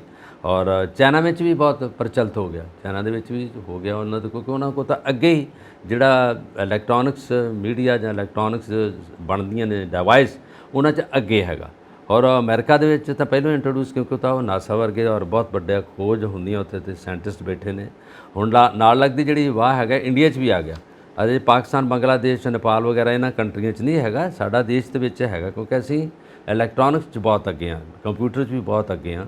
ਔਰ ਉਹਦੇ ਵਿੱਚ ਕਈ ਤਰ੍ਹਾਂ ਦੀਆਂ ਪਾਬੰਦੀਆਂ ਲੱਗੀਆਂ ਵੀ, ਉਹਦੇ ਬਾਵਜੂਦ ਵੀ ਸਾਡੇ ਜਿਹੜੇ ਖੋਜ ਕਰਨ ਵਾਲੇ ਸਾਇੰਟਿਸਟ ਨੇ ਉਹ ਬਹੁਤ ਅੱਗੇ ਆ। ਪਰ ਇਹ ਜਿਹੜੀ ਖੋਜ ਹੈ ਜੇ ਨੈਗੇਟਿਵਿਟੀ ਵੱਲ ਚਲੇ ਗਈ, ਜਾਂ ਜਿਹਦੇ ਵਿੱਚ ਬਹੁਤਾ ਗਲਤ ਇਹਦਾ ਤਰੀਕਾ ਅਪਣਾਇਆ ਗਿਆ, ਤੇ ਇਹ ਲੋਕਾਂ ਨੂੰ ਥੋੜ੍ਹਾ ਜਿਹਾ ਗਲਤ ਰਸਤੇ ਪਾ ਕੇ, ਉਹਨਾਂ ਦਾ ਗਲਤ ਮਾਰਗਦਰਸ਼ਨ ਕਰਕੇ ਆਉਣ ਵਾਲੀਆਂ ਜਿਹੜੀਆਂ ਸਰਕਾਰਾਂ ਨੇ ਉਹਨਾਂ ਨੂੰ ਬਹੁਤ ਵੱਡੇ ਭੱਬਲ ਭੂਸੇ 'ਚ ਪਾ ਸਕਦਾ ਇਸ ਵੇਲੇ। ਬਿਲਕੁਲ ਸਹੀ ਕਹਿ ਰਹੇ ਹੋ। ਇਸ ਕਰਕੇ ਇਸ ਦਾ ਯੋਗ ਇਸਤੇਮਾਲ ਹੋਣਾ ਚਾਹੀਦਾ। ਜੀ ਸਹੀ ਗੱਲ। ਔਰ ਜੋ ਵੀ ਡਾਊਟਸ ਨੇ ਉਹ ਇਲੈਕਸ਼ਨਸ ਤੋਂ ਪਹਿਲਾਂ ਕਲੀਅਰ ਹੋਣੇ ਚਾਹੀਦੇ ਨੇ, ਕਿਉਂਕਿ ਇਲੈਕਸ਼ਨਸ ਤੋਂ ਬਾਅਦ ਜੇ ਡਾਊਟਸ ਤੋਂ ਕੋਈ ਨਾ ਕੋਈ ਗੱਲ ਨਿਕਲ ਆਈ, ਕੋਈ ਪੋਲੀਟੀਕਲ ਗੱਲ ਨਿਕਲ ਆਈ, ਕੋਈ ਰਾਜਨੀਤੀਕਰਨ ਕਰਨ ਵਾਲੀ ਗੱਲ ਨਿਕਲ ਆਈ, ਉਹ ਡਾਊਟਸ ਨੂੰ ਰਾਜਨੀਤੀ ਵਾਸਤੇ ਇਸਤੇਮਾਲ ਕਰਨਾ ਸ਼ੁਰੂ ਕਰ ਦਿੱਤਾ ਕਿਸੇ ਵੀ ਪਾਰਟੀ ਨੇ, ਤਾਂ ਸਾਰਾ ਮਾਮਲਾ ਖਟਾਈ 'ਚ ਪੈ ਸਕਦਾ ਹੈ। ਇਲੈਕਸ਼ਨਸ ਦੇ ਉੱਤੇ ਕੁਐਸਚਨ ਮਾਰਕ ਲੱਗ ਸਕਦਾ ਹੈ, ਔਰ ਇਹ ਵੀ ਕਹਿ ਸਕਦੇ ਨੇ ਇਲੈਕਸ਼ਨਸ ਕੈਂਸਲ ਕਰ ਦਿਓ, ਦੁਬਾਰਾ ਇਲੈਕਸ਼ਨਸ ਕਰਵਾਈਆਂ ਜਾਣ, ਕਿਉਂਕਿ ਕੁਝ ਨਹੀਂ ਪਤਾ ਕਿ ਕਿੱਥੇ ਔਰ ਕਿਸ ਹੱਦ ਤੱਕ ਇਹ ਸਾਰੀਆਂ ਗੱਲਾਂ ਪੋਲੀਟੀਕਲੀ ਕੀਤੀਆਂ ਜਾ ਸਕਦੀਆਂ ਨੇ। ਇਸ ਕਰਕੇ ਸਾਰੇ ਡਾਊਟਸ ਪਹਿਲਾਂ ਕਲੀਅਰ ਹੋਣੇ ਚਾਹੀਦੇ ਨੇ, ਉਸ ਤੋਂ ਬਾਅਦ ਅਸੀਂ ਇਲੈਕਸ਼ਨਸ ਵਾਸਤੇ ਜਾਈਏ ਤਾਂ ਵਧੀਆ ਰਹੇਗਾ। ਸੋ ਆਮ ਚੋਣਾਂ ਤੋਂ ਪਹਿਲਾਂ ਮਹਿੰਗਾਈ ਰੋਕਣ ਤੇ ਪੈਟਰੋਲ ਸਸਤਾ ਕਰਨ ਲਈ ਕੇਂਦਰ ਸਰਕਾਰ ਐਕਸ਼ਨ ਵਿੱਚ ਆ ਗਈ ਹੈ, ਕਿਉਂਕਿ ਤੁਸੀਂ ਕਿਹਾ ਹੈ ਕਿ ਜਿਸ ਤਰ੍ਹਾਂ 15 ਅਗਸਤ ਦੇ ਮੌਕੇ ਦੇ ਉੱਤੇ ਪ੍ਰਾਈਮ ਮਿਨਿਸਟਰ ਮੋਦੀ ਨੇ ਜਿਸ ਤਰ੍ਹਾਂ ਨੇਸ਼ਨ ਨੂੰ ਸੰਬੋਧਿਤ ਕੀਤਾ, ਉਹਨਾਂ ਨੇ ਜੋ ਗੱਲਾਂ ਬਾਤਾਂ ਕੀਤੀਆਂ ਔਰ ਉਸ ਤੋਂ ਬਾਅਦ ਫਿਰ ਜੋ ਐਕਸ਼ਨ ਮੋਡ ਲਿੱਤਾ ਜਾ ਰਿਹਾ ਔਰ ਲੋਕਾਂ ਨੂੰ ਆਪਣੇ ਵੱਲ ਖਿੱਚਣ ਵਾਸਤੇ ਮਹਿੰਗਾਈ ਨੂੰ ਕਿੱਦਾਂ ਕੰਟਰੋਲ ਕਰਨਾ ਹੈ, ਪੈਟਰੋਲ ਨੂੰ ਕਿਵੇਂ ਸਸਤਾ ਕਰਨਾ ਹੈ, ਔਰ ਇਲੈਕਸ਼ਨਸ ਤੋਂ ਪਹਿਲਾਂ ਤਿਆਰੀਆਂ ਚੱਲਦੀਆਂ ਪਈਆਂ ਨੇ। ਔਰ ਜਨਤਾ ਸਮਝਦਾਰ ਹੈ, ਜਨਤਾ ਪਤਾ ਹੈ ਕਿ ਇਹ ਇਲੈਕਸ਼ਨਸ ਵਾਸਤੇ ਹੈਗਾ। ਔਰ ਜਦੋਂ ਇੱਕ ਵਾਰੀ ਇਲੈਕਸ਼ਨਸ ਹੋ ਜਾਂਦੀਆਂ ਨੇ ਉਸ ਤੋਂ ਬਾਅਦ ਜਿਹੜੀ ਵੀ ਪਾਰਟੀ ਆਉਂਦੀ ਹੈ, ਜੋ ਵੀ ਪ੍ਰਾਈਮ ਮਿਨਿਸਟਰ ਬਣਦੇ ਨੇ, ਉਸ ਤੋਂ ਬਾਅਦ ਕੀ ਕਰਦੇ ਨੇ ਜਨਤਾ ਵਾਸਤੇ, ਗੱਲ ਉੱਥੇ ਆਉਂਦੀ ਹੈ। ਇਹ ਤਾਂ ਇਲੈਕਸ਼ਨਸ ਦਾ ਮਾਹੌਲ ਹੈ ਔਰ ਇਲੈਕਸ਼ਨਸ ਵਾਸਤੇ ਤਿਆਰੀਆਂ ਨੇ। ਹਾਂ, ਇਹ ਸੰਬੋਧਨ ਵਿੱਚ ਵੀ ਉਹਨਾਂ ਨੇ ਕਿਹਾ, ਜਦੋਂ ਲਾਲ ਕਿਲ੍ਹੇ ਤੇ 15 ਅਗਸਤ ਦੇ ਬਾਰੇ ਪਬਲਿਕ ਨੂੰ ਸੰਬੋਧਨ ਕਰ ਰਹੇ ਸੀ, ਉਹਨਾਂ ਵਿੱਚ ਕਿਹਾ ਸੀ ਕਿ ਮਹਿੰਗਾਈ ਸਿਖਰਾਂ 'ਤੇ ਪਹੁੰਚ ਗਈ ਹੈ। ਅਸੀਂ ਚਾਹੁੰਦੇ ਹਾਂ ਕਿ ਇਹਨੂੰ ਥੋੜ੍ਹਾ ਜਿਹਾ ਇਸ ਤਰ੍ਹਾਂ ਦੀ ਰੁਕਾਵਟ ਲਾਈਏ ਕਿ ਮਹਿੰਗਾਈ ਜਿਹੜੀ ਹੈਗੀ ਆ ਆਮ ਬੰਦੇ ਦੇ ਜਿਹੜੀ ਹੈਗੀ ਆ ਰੋਜ਼ ਦੀ ਮਹਾਰਾਜ ਦੀਆਂ ਚੀਜ਼ਾਂ ਖਰੀਦਣੀਆਂ ਵਾਸਤੋਂ ਬਾਹਰ ਨੇ, ਇਹ ਥੱਲੇ ਆਉਣੀਆਂ ਚਾਹੀਦੀਆਂ। ਉਹਨਾਂ ਨੇ ਕਿਹਾ ਸੀ ਕਿ ਜੇ ਬਾਕੀ ਸਰਕਾਰਾਂ ਆਉਂਦੀਆਂ ਹੁੰਦੀਆਂ ਤੇ ਜਿਹੜਾ ਦੁੱਧ ਹੈ ਘੱਟੋ ਘੱਟ 300 ਰੁਪਏ ਲੀਟਰ ਤੱਕ ਚਲੇ ਜਾਂਦਾ। ਅਸੀਂ ਕੰਟਰੋਲ ਕੀਤਾ ਦੁੱਧ 'ਤੇ, ਪੈਟਰੋਲ 'ਤੇ ਕੰਟਰੋਲ ਕੀਤਾ ਵਾ, ਦਾਲਾਂ 'ਤੇ। ਉਹਨਾਂ ਕਿਹਾ ਦਾਲ ਵੀ ਜਿਹੜੀ ਹੈ 500 ਰੁਪਏ ਤੋਂ ਉੱਪਰ ਹੀ ਹੁੰਦੀ ਜੇ ਬਾਕੀ ਚੋਣਾਂ ਤੋਂ ਪਹਿਲਾਂ ਜਿਹੜੀ ਬਾਕੀ ਸਰਕਾਰਾਂ ਹੁੰਦੀਆਂ। ਅਸੀਂ ਇਸ ਮਹਿੰਗਾਈ ਨੂੰ ਨੱਥ ਪਾਈ ਆ ਔਰ ਉਹਨਾਂ ਨੇ ਸੰਬੋਧਨ ਵਿੱਚ ਮੈਂਸ਼ਨ ਕੀਤਾ। ਪਰ ਇਸ ਵੇਲੇ ਜਿਹੜੀ ਹੁਣ ਦੂਜੀ ਨਵੀਂ ਖਬਰ ਹੈ ਜਿਹੜੀ ਹੁਣੇ ਤੁਸੀਂ ਇਹਦੇ ਵਿੱਚ ਸ਼ਾਮਲ ਕੀਤੀ ਆ, ਉਹ ਇਹ ਹੈਗਾ ਕਿ ਇਹਨਾਂ ਨੇ ਕਿਹਾ ਕਿ ਹੁਣ ਆਉਣ ਵਾਲੇ ਸਮੇਂ ਦੇ ਵਿੱਚ ਮਈ ਤੋਂ ਪਹਿਲਾਂ ਅਸੀਂ ਮਹਿੰਗਾਈ ਸਿਖਰਾਂ 'ਤੇ ਪਹੁੰਚੀ, ਇਹਨੂੰ ਥੱਲੇ ਲਿਆਉਣ ਦਾ ਯਤਨ ਕਰਾਂਗੇ। ਔਰ ਜਿਹਦੇ ਵਿੱਚ ਰੋਜ਼ਮਰਰਾ ਦੀਆਂ ਖਾਣ ਪੀਣ ਦੀਆਂ ਚੀਜ਼ਾਂ ਆਉਂਦੀਆਂ ਨੇ ਉਹਨਾਂ ਨੂੰ ਸਾਰੀਆਂ ਨੂੰ ਅਸੀਂ ਆਟਾ ਦਾਲ ਜਿਹੜਾ ਦੁੱਧ ਦਾ ਜਾਂ ਜੋ ਕੁਛ ਹੈਗਾ ਉਹ ਥੱਲੇ ਲਿਆਵਾਂਗੇ। ਔਰ ਜਿਹੜਾ ਪੈਟਰੋਲ ਨੂੰ ਸਸਤਾ ਕਰਾਂਗੇ, ਪੈਟਰੋਲ ਤੇ ਡੀਜ਼ਲ ਦੋਵਾਂ ਨੂੰ ਇਸ ਕਰਕੇ ਸਸਤਾ ਕਰਾਂਗੇ ਕਿ ਜਿਹੜੇ ਇਹਦੇ 'ਤੇ ਆਏ ਦਾ ਟੈਕਸ ਨੇ, ਜਿਹੜੇ ਇੰਡੀਆ ਵੱਲੋਂ GST ਜਾਂ ਬਾਕੀ ਹੋਰ ਟੈਕਸ ਨੇ, ਉਹਨਾਂ ਨੂੰ ਘਟਾਵਾਂਗੇ। ਜੋ ਉਹਦਾ ਰੇਟ ਜਿਹੜਾ ਵਰਲਡ ਮਾਰਕੀਟ ਦੇ ਵਿੱਚ ਹੈਗਾ ਉਹਦੇ ਤੋਂ ਵੀ ਥੱਲੇ ਅਸੀਂ ਇੰਡੀਆ ਨੂੰ ਚੀਜ਼ਾਂ ਦੇਣ ਦਾ ਜਿਹੜਾ ਯਤਨ ਕਰਾਂਗੇ। ਔਰ ਜਿਸ ਤਰ੍ਹਾਂ ਤੁਸੀਂ ਕਿਹਾ ਕਿ ਹੋ ਸਕਦਾ ਕਿ ਇਹ ਥੋੜ੍ਹੀ ਜਿਹੀ ਲਾਲਚ ਵੀ ਹੋਵੇ ਲੋਕਾਂ ਦੇ ਲਈ ਕਿ ਲੋਕ ਜਿਹੜੇ ਐਸੇ ਇਲੈਕਸ਼ਨ ਦੇ ਵਿੱਚ ਤਰੀਕ ਨੂੰ ਉਡੀਕ ਰਹੇ ਆ ਕਿ ਮਈ ਤੋਂ ਬਾਅਦ ਮੋਦੀ ਸਾਹਿਬ ਦਾ ਤਾਂ ਜਿਹੜਾ ਇਹ ਸਾਰਾ ਕੁਝ ਸਰਕਾਰ ਜਿਹੜੀ ਹੈਗੀ ਆ ਕਰ ਦਿੱਤੀ ਜਾਊਗੀ ਭੰਗ। ਔਰ ਸਰਕਾਰ ਨਵੀਂ ਆਉਣ ਦਾ ਜਿਹੜਾ ਕਿ ਇਲੈਕਸ਼ਨ ਚੋਣ ਕਮਿਸ਼ਨ ਡੇਟ ਕਰ ਦੇਣਗੇ ਐਲਾਨ। ਪਰ ਇਹਦੇ ਵਿੱਚ ਲੋਕ ਇਸ ਕਰਕੇ ਵੀ ਖੁਸ਼ ਨੇ ਕਿ ਜੇ 5-7 ਜਿਹੜੇ 10 ਮਹੀਨੇ ਰਹਿੰਦੇ ਆ ਉਹਨਾਂ ਵਿੱਚ ਜੋ ਰਹਿੰਦਾ ਜੋ ਮਿਲਦਾ ਲਓ, ਉਹਦੇ ਵਿੱਚ ਕਿਹੜਾ ਹੈਗਾ ਕਿ ਜੇ ਅਸੀਂ ਕੋਈ ਖਰਚ ਕਰਨਾ ਗਾ, ਜਿੰਨਾ ਖਰਚਾ ਘਟਦਾ ਵਾ, ਖਾਸ ਕਰਕੇ ਜਿਹੜਾ ਮਿਡਿਓਕਰ ਫੈਮਿਲੀ ਹੈ, ਜਿਹੜੇ ਗਰੀਬ ਲੋਕ ਨੇ, ਉਹ ਚਾਹੁੰਦੇ ਆ ਕਿ ਇੱਕ ਦਿਨ ਲੰਘਿਆ ਜਿਹੜੀ ਇੱਕ ਰਾਤ ਵਿੱਚ ਸੌਖੀ ਲੰਘ ਜਾਏ, ਉਹ ਵੀ ਬੜੀ ਫਾਇਦੇਮੰਦ ਹੁੰਦੀ ਆ। ਜਿਹੜੇ ਵੱਡੇ ਲੋਕ ਨੇ, ਕਾਰਪੋਰੇਟ ਨੇ, ਜਿਹੜੇ ਬਹੁਤ ਧਨਾੜ ਨੇ, ਉਹਨਾਂ ਨੂੰ ਇਹਦਾ ਕੋਈ ਮਤਲਬ ਨਹੀਂ, ਉਹਨਾਂ ਦਾ ਕੋਈ ਫਾਇਦਾ ਨਹੀਂ ਗਾ। ਜਦੋਂ ਗਰੀਬ ਆਦਮੀ ਕਹਿੰਦਾ ਕਿ ਮਟਰ 130 ਰੁਪਏ ਕਿਲੋ ਹੋ ਗਏ ਆ, ਕਿੱਥੋਂ ਤੱਕ ਦਾ ਰੇਟ ਪਹੁੰਚ ਗਿਆ, ਔਰ ਗਰੀਬ ਆਦਮੀ ਤਾਂ ਉਹਨੂੰ ਤੜਕਾ ਲਾਉਣ ਲਈ ਜਾਂ ਉਹਦੇ ਵਿੱਚ ਚਟਨੀ ਬਣਾਉਣ ਲਈ ਵਰਤਦਾ ਹੀ ਨਹੀਂ। ਉਹਦਾ ਢਿੱਡ ਭਰਨਾ ਦਾਲ ਨਾਲ ਹੀ ਖਾ ਲਓ, ਜੇ ਹੈਗਾ ਤਾਂ ਸਾਗ ਬਣਾ ਲਓ, ਹੈ ਨਾ, ਜਿਹਦੇ ਵਿੱਚ ਹੈਗਾ ਚਲਾਈ ਦਾ ਸਾਗ ਬਣਾ ਲਓ, ਤਾਂਦਲਾ ਸਲਾਰਾ ਬਣਾ ਲਓ, ਉਹਦੇ ਵਿੱਚ ਕਈ ਜਿਹੜੀਆਂ ਬੂਟੀਆਂ ਦੇ ਸਾਗ ਬਣਦੇ ਆ ਉਹ ਖਾ ਲਓ, ਕਿਉਂਕਿ ਉਹਨਾਂ ਨੂੰ ਪਤਾ ਹੈਗਾ ਕਿ ਚੀਜ਼ਾਂ ਮਹਿੰਗੀ ਸਬਜ਼ੀ ਲੈਣੀ ਔਖੀ ਆ ਔਰ ਪੈਸਾ ਇੰਨਾ ਹੁੰਦਾ ਵੀ ਨਹੀਂ ਗਰੀਬ ਕੋ। ਅਮੀਰ ਆਦਮੀ ਲਈ ਤਾਂ ਮੀਟ ਵੀ ਖਾ ਸਕਦਾ ਰੋਜ਼, ਉਹ ਦਹੀਂ ਵੀ ਖਾ ਸਕਦਾ, ਉਹਦੇ ਵਿੱਚ ਦੁੱਧ ਵੀ ਰੋਜ਼ ਪੀ ਸਕਦਾ। ਗਰੀਬ ਆਦਮੀ ਮਸਾਂ ਚਾਹ ਪੀ ਸਕਦਾ। ਔਰ ਗਰੀਬੀ ਜਿਹੜੀ ਸਾਡੇ ਦੇਸ਼ ਵਿੱਚ ਹੈਗਾ, ਗਰੀਬੀ ਰੇਖਾ ਤੋਂ ਵੀ ਥੱਲੇ ਬਹੁਤ ਲੋਕ ਹੈਗੇ ਆ। ਇਹ ਸਿਰਫ ਐਲਾਨਨਾਮੇ ਹੁੰਦੇ ਆ ਸਰਕਾਰਾਂ ਦੇ, ਜਿਹੜੇ ਲੋਕਾਂ ਨੂੰ ਜਿਹੜੇ ਲੋਕ ਦਿਖਾਵੇ ਹੁੰਦੇ ਆ, ਐਲਾਨਨਾਮੇ ਹੁੰਦੇ ਆ ਕਿ ਅਸੀਂ ਬੜਾ ਕੁਝ ਕਰ ਦਿੱਤਾ। ਪਰ ਜਿਹੜੇ ਫੁੱਟਪਾਥ 'ਤੇ ਸੌਂਦੇ ਨੇ ਜਾਂ ਲੋਕ ਵਿਚਾਰੇ ਰਜਾਈਆਂ ਤੋਂ ਬਗੈਰ ਸੌਂਦੇ ਨੇ, ਪੋਹ ਮਾਘ ਦੇ ਦਿਨਾਂ ਵਿੱਚ ਛੱਤਾਂ ਤੋਂ ਬਗੈਰ ਸੌਂਦੇ ਨੇ, ਉਹਨਾਂ ਦੀ ਕਿਸੇ ਨੇ ਵੀ ਬਾਂਹ ਨਹੀਂ ਫੜੀ। ਉਹ ਅਜੇ ਵੀ ਉੱਥੇ ਹੀ ਆ। ਸਰਕਾਰਾਂ 100 ਆਉਣ, ਲੱਖ ਆਉਣ, ਜਿਹੜਾ ਮਰਜ਼ੀ ਸਰਕਾਰ ਅੱਗੇ ਲੈ ਕੇ ਆ ਜਾਏ, ਜਿਹੜਾ ਮਰਜ਼ੀ ਪ੍ਰਧਾਨ ਮੰਤਰੀ ਆ ਜਾਏ, ਇਹ ਗਰੀਬੀ ਦੀ ਰੇਖਾ ਉੱਥੇ ਰਹਿਣੀ। ਗਰੀਬ ਉੱਥੇ ਦਾ ਉੱਥੇ ਰਹਿਣਾ ਹੈਗਾ। ਜਿਹੜਾ ਤਕੜਾ ਹੁੰਦਾ ਹੋਊਗਾ, ਹੈਂਡਫੁੱਲ ਲੋਕ ਨੇ, ਜਿਹੜੇ ਮੁੱਠੀ ਭਰ ਲੋਕ ਹੈ, ਜਿਹੜੇ ਅੱਗੇ ਆ ਕੇ ਬੈਠਦੇ ਆ, ਉਹ ਅੱਜ ਵੀ ਉਹਨਾਂ ਦੇ ਆ, ਕੱਲ੍ਹ ਨੂੰ ਆਉਣ ਵਾਲੀ ਸਰਕਾਰ ਦੇ ਵੀ ਉਹਨਾਂ ਦੇ ਹੈਗੇ ਆ। ਉਹ ਲੋਕ ਜਿੱਦਾਂ ਅਸੀਂ ਆਉਂਦੇ ਲੋਕਤੰਤਰ ਦਾ ਮੀਡੀਆ ਥੰਮ ਹੁੰਦਾ, ਇਹ ਜਿਹੜੀ ਸਰਕਾਰਾਂ ਦੇ ਥੰਮ ਇਹ ਲੋਕ ਨੇ, 4 ਜਾਂ 5 ਜਾਂ 10। ਅਮਰੀਕਾ ਵਿੱਚ ਉਹੀ ਲੋਕ ਬੈਠੇ ਨੇ, ਇੰਡੀਆ ਵਿੱਚ ਵੀ ਉਹੀ ਲੋਕ ਬੈਠੇ ਨੇ, ਪਾਕਿਸਤਾਨ ਵਿੱਚ ਵੀ ਉਹੀ ਲੋਕ ਬੈਠੇ ਨੇ। ਇਹ ਲੋਕ ਜਿਹੜੇ ਧਨਾੜ ਨੇ, ਜਿਨ੍ਹਾਂ ਨੇ ਆਪਣੇ ਵਲਗਣ ਦੇ ਵਿੱਚ ਰਾਜਨੀਤੀ ਲਈ ਆ, ਉਹਨਾਂ ਕੋਲ ਹੀ। ਉਹਨਾਂ ਨੂੰ ਵੋਟ ਦਾ ਮਤਲਬ ਨਹੀਂ, ਲੋਕਾਂ ਦਾ ਮਤਲਬ ਨਹੀਂ, ਉਹਨਾਂ ਨੂੰ ਆਪਣੀ ਜਾਇਦਾਦ, ਆਪਣੀ ਇਜਾਰੇਦਾਰੀ ਦਾ, ਆਪਣੀ ਸਰਮਾਇਆਦਾਰੀ ਦਾ ਪਤਾ ਹੈਗਾ। ਜਿਹਦੇ ਵਿੱਚ ਜਿਹੜੀਆਂ ਬੈਂਕਾਂ ਨੇ, ਸਵਿਟਜ਼ਰਲੈਂਡ ਬੈਂਕ ਜਿਹੜੀ ਹੈਗੀ, ਉਹਦੇ ਵਿੱਚ ਅਮਰੀਕਨ ਬੈਂਕਾਂ ਹੈਗੇ, ਉਹਨਾਂ ਵਿੱਚ ਸਾਰਾ ਪੈਸਾ ਹੈਗਾ। ਦੁਬਈ ਵਿੱਚ ਵੇਖ ਲਓ, ਉਹਨਾਂ ਦੇ ਰੈਸਟੋਰੈਂਟ, ਹੋਟਲ, ਬੜਾ ਕੁਛ ਹੈਗਾ। ਇੰਡੀਆ ਨੂੰ ਬਿਲੋਂਗ ਕਰਨ ਵਾਲੇ ਲੋਕ ਇਹਨਾਂ ਦੀ ਅਸੀਂ ਜਿਨ੍ਹਾਂ ਦੀ ਗੱਲ ਕਰ ਰਹੇ ਹਾਂ। ਔਰ ਲੋਕ ਜਾਣਦੇ ਨੇ, ਜਿਸ ਤਰ੍ਹਾਂ ਤੁਸੀਂ ਦੱਸਿਆ ਕਿ ਲੋਕ ਸਮਝਦਾਰ ਨੇ, ਪਤਾ ਉਹਨਾਂ ਨੂੰ, ਪਰ ਹੁਣ ਆਉਣ ਵਾਲੀਆਂ ਵੋਟਾਂ ਵਿੱਚ ਜੇ ਸਮਝਦਾਰੀ ਵਰਤ ਲੈਣ ਤਾਂ ਬੜਾ ਵਧੀਆ ਗੱਲ ਹੈ। ਜੇ ਫਿਰ ਉੱਥੇ ਆ ਕੇ ਪੈ ਗਏ, ਜੇ ਲਾਲਚ ਆ ਕੇ ਪੈਸਾ ਲੈ ਲਿਆ ਹੈ ਨਾ, ਜਿਹਦੇ ਵਿੱਚ ਖਾਣ ਪੀਣ ਲੈ ਲਿਆ, ਸ਼ਰਾਬਾਂ ਲੈ ਲਈਆਂ, ਨਸ਼ੇ ਲੈ ਲਏ, ਤਾਂ ਚਲੋ ਫਿਰ ਉਹੀ ਮਲੀਆ ਮੇਟ ਸਾਰਾ ਕੁਝ। ਸਾਡੇ ਭਾਰਤ ਵਿੱਚ ਇਹ ਬਹੁਤ ਚੱਲਦਾ, ਫ੍ਰੀ ਬੀਜ਼ ਪੋਲਿਟਿਕਸ ਜਿਹਨੂੰ ਆਪਾਂ ਕਹਿੰਦੇ ਆ। ਸੋ ਹੁਣ ਖਿੱਚੋਤਾਣ ਸ਼ੁਰੂ ਹੋ ਗਈ ਹੈ, ਟਿਕਟ ਲੈਣ ਦਾ ਦੌਰ, ਮੈਂ ਬਣਾ ਔਰ ਪੁਰਾਣੇ ਨੇਤਾ ਜੋ ਪਾਰਟੀ ਵਾਸਤੇ ਕੰਮ ਕਰਦੇ ਪਏ ਨੇ ਉਹ ਅੱਗੇ ਆਉਣ ਦੀ ਕੋਸ਼ਿਸ਼ ਕਰਦੇ ਨੇ, ਔਰ ਕਈ ਕਹਿੰਦੇ ਨੇ ਕਿ ਅਸੀਂ ਵਰਕਰ ਹੀ ਬਣੇ ਰਹੀਏ ਸਾਰੀ ਉਮਰ, ਪੋਸਟਰ ਹੀ ਲਾਉਂਦੇ ਰਹੀਏ, ਦਰੀਆਂ ਵਿਛਾਉਂਦੇ ਰਹੀਏ, ਸਟੇਜਾਂ ਤਿਆਰ ਕਰਦੇ ਰਹੀਏ, ਔਰ ਬਣਨ ਵਾਲੇ ਕੋਈ ਹੋਰ ਹੈ ਜੀ, ਔਰ ਅਸੀਂ ਸਾਰੀ ਮਿਹਨਤ ਕਰੀਏ, ਖੀਰ ਰਿੰਨੀਏ, ਖੀਰ ਖਾਣ ਵਾਸਤੇ ਕੋਈ ਹੋਰ, ਉਹ ਇਹ ਲੱਗੇ ਹੋਏ ਨੇ। ਹੁਣ ਇਹ ਪੰਜਾਬ ਦੇ ਵਿੱਚ ਜਿਹੜੀ ਭਾਜਪਾ ਦੀ ਜਥੇਬੰਦਕ ਢਾਂਚਾ ਹੈ, ਉੱਥੇ ਹੁਣ ਇਹ ਰੱਸਾਕਸ਼ੀ ਸ਼ੁਰੂ ਹੋ ਗਈ ਹੈ, ਖਿੱਚੋਤਾਣ ਸ਼ੁਰੂ ਹੋ ਗਈ ਹੈ, ਮੈਂ ਪ੍ਰਧਾਨ, ਮੈਂ ਇਹ ਬਣਨਾ, ਮੈਨੂੰ ਆ ਦਿਓ, ਇਹ ਹੁਣ ਸ਼ੁਰੂ ਹੋ ਗਿਆ। ਜਾਖੜ ਸਾਹਿਬ ਵੀ ਵਿਰਾਜਮਾਨ ਨੇ ਉੱਥੇ, ਕੈਪਟਨ ਸਾਹਿਬ ਵੀ ਵਿਰਾਜਮਾਨ ਨੇ, ਹੋਰ ਵੀ ਕਈ ਮਹਾਨ ਹਸਤੀਆਂ ਇੱਧਰੋਂ ਉੱਧਰੋਂ ਪਾਰਟੀਆਂ ਛੱਡ ਕੇ ਜਾਂ ਤਾਂ ਬੀਜੇਪੀ 'ਚ ਜਾ ਰਹੀਆਂ ਨੇ ਜਾਂ ਉਹਨਾਂ ਨੂੰ ਲਿਜਾਇਆ ਜਾ ਰਿਹਾ ਹੈ ਜਿਸ ਵੀ ਤਰੀਕੇ ਨਾਲ, ਕਿਉਂਕਿ ਕਹਿੰਦੇ ਨੇ ਨਾ everything is fair in love and war, ਤਾਂ ਉਹੀ ਚੀਜ਼ ਹੈ।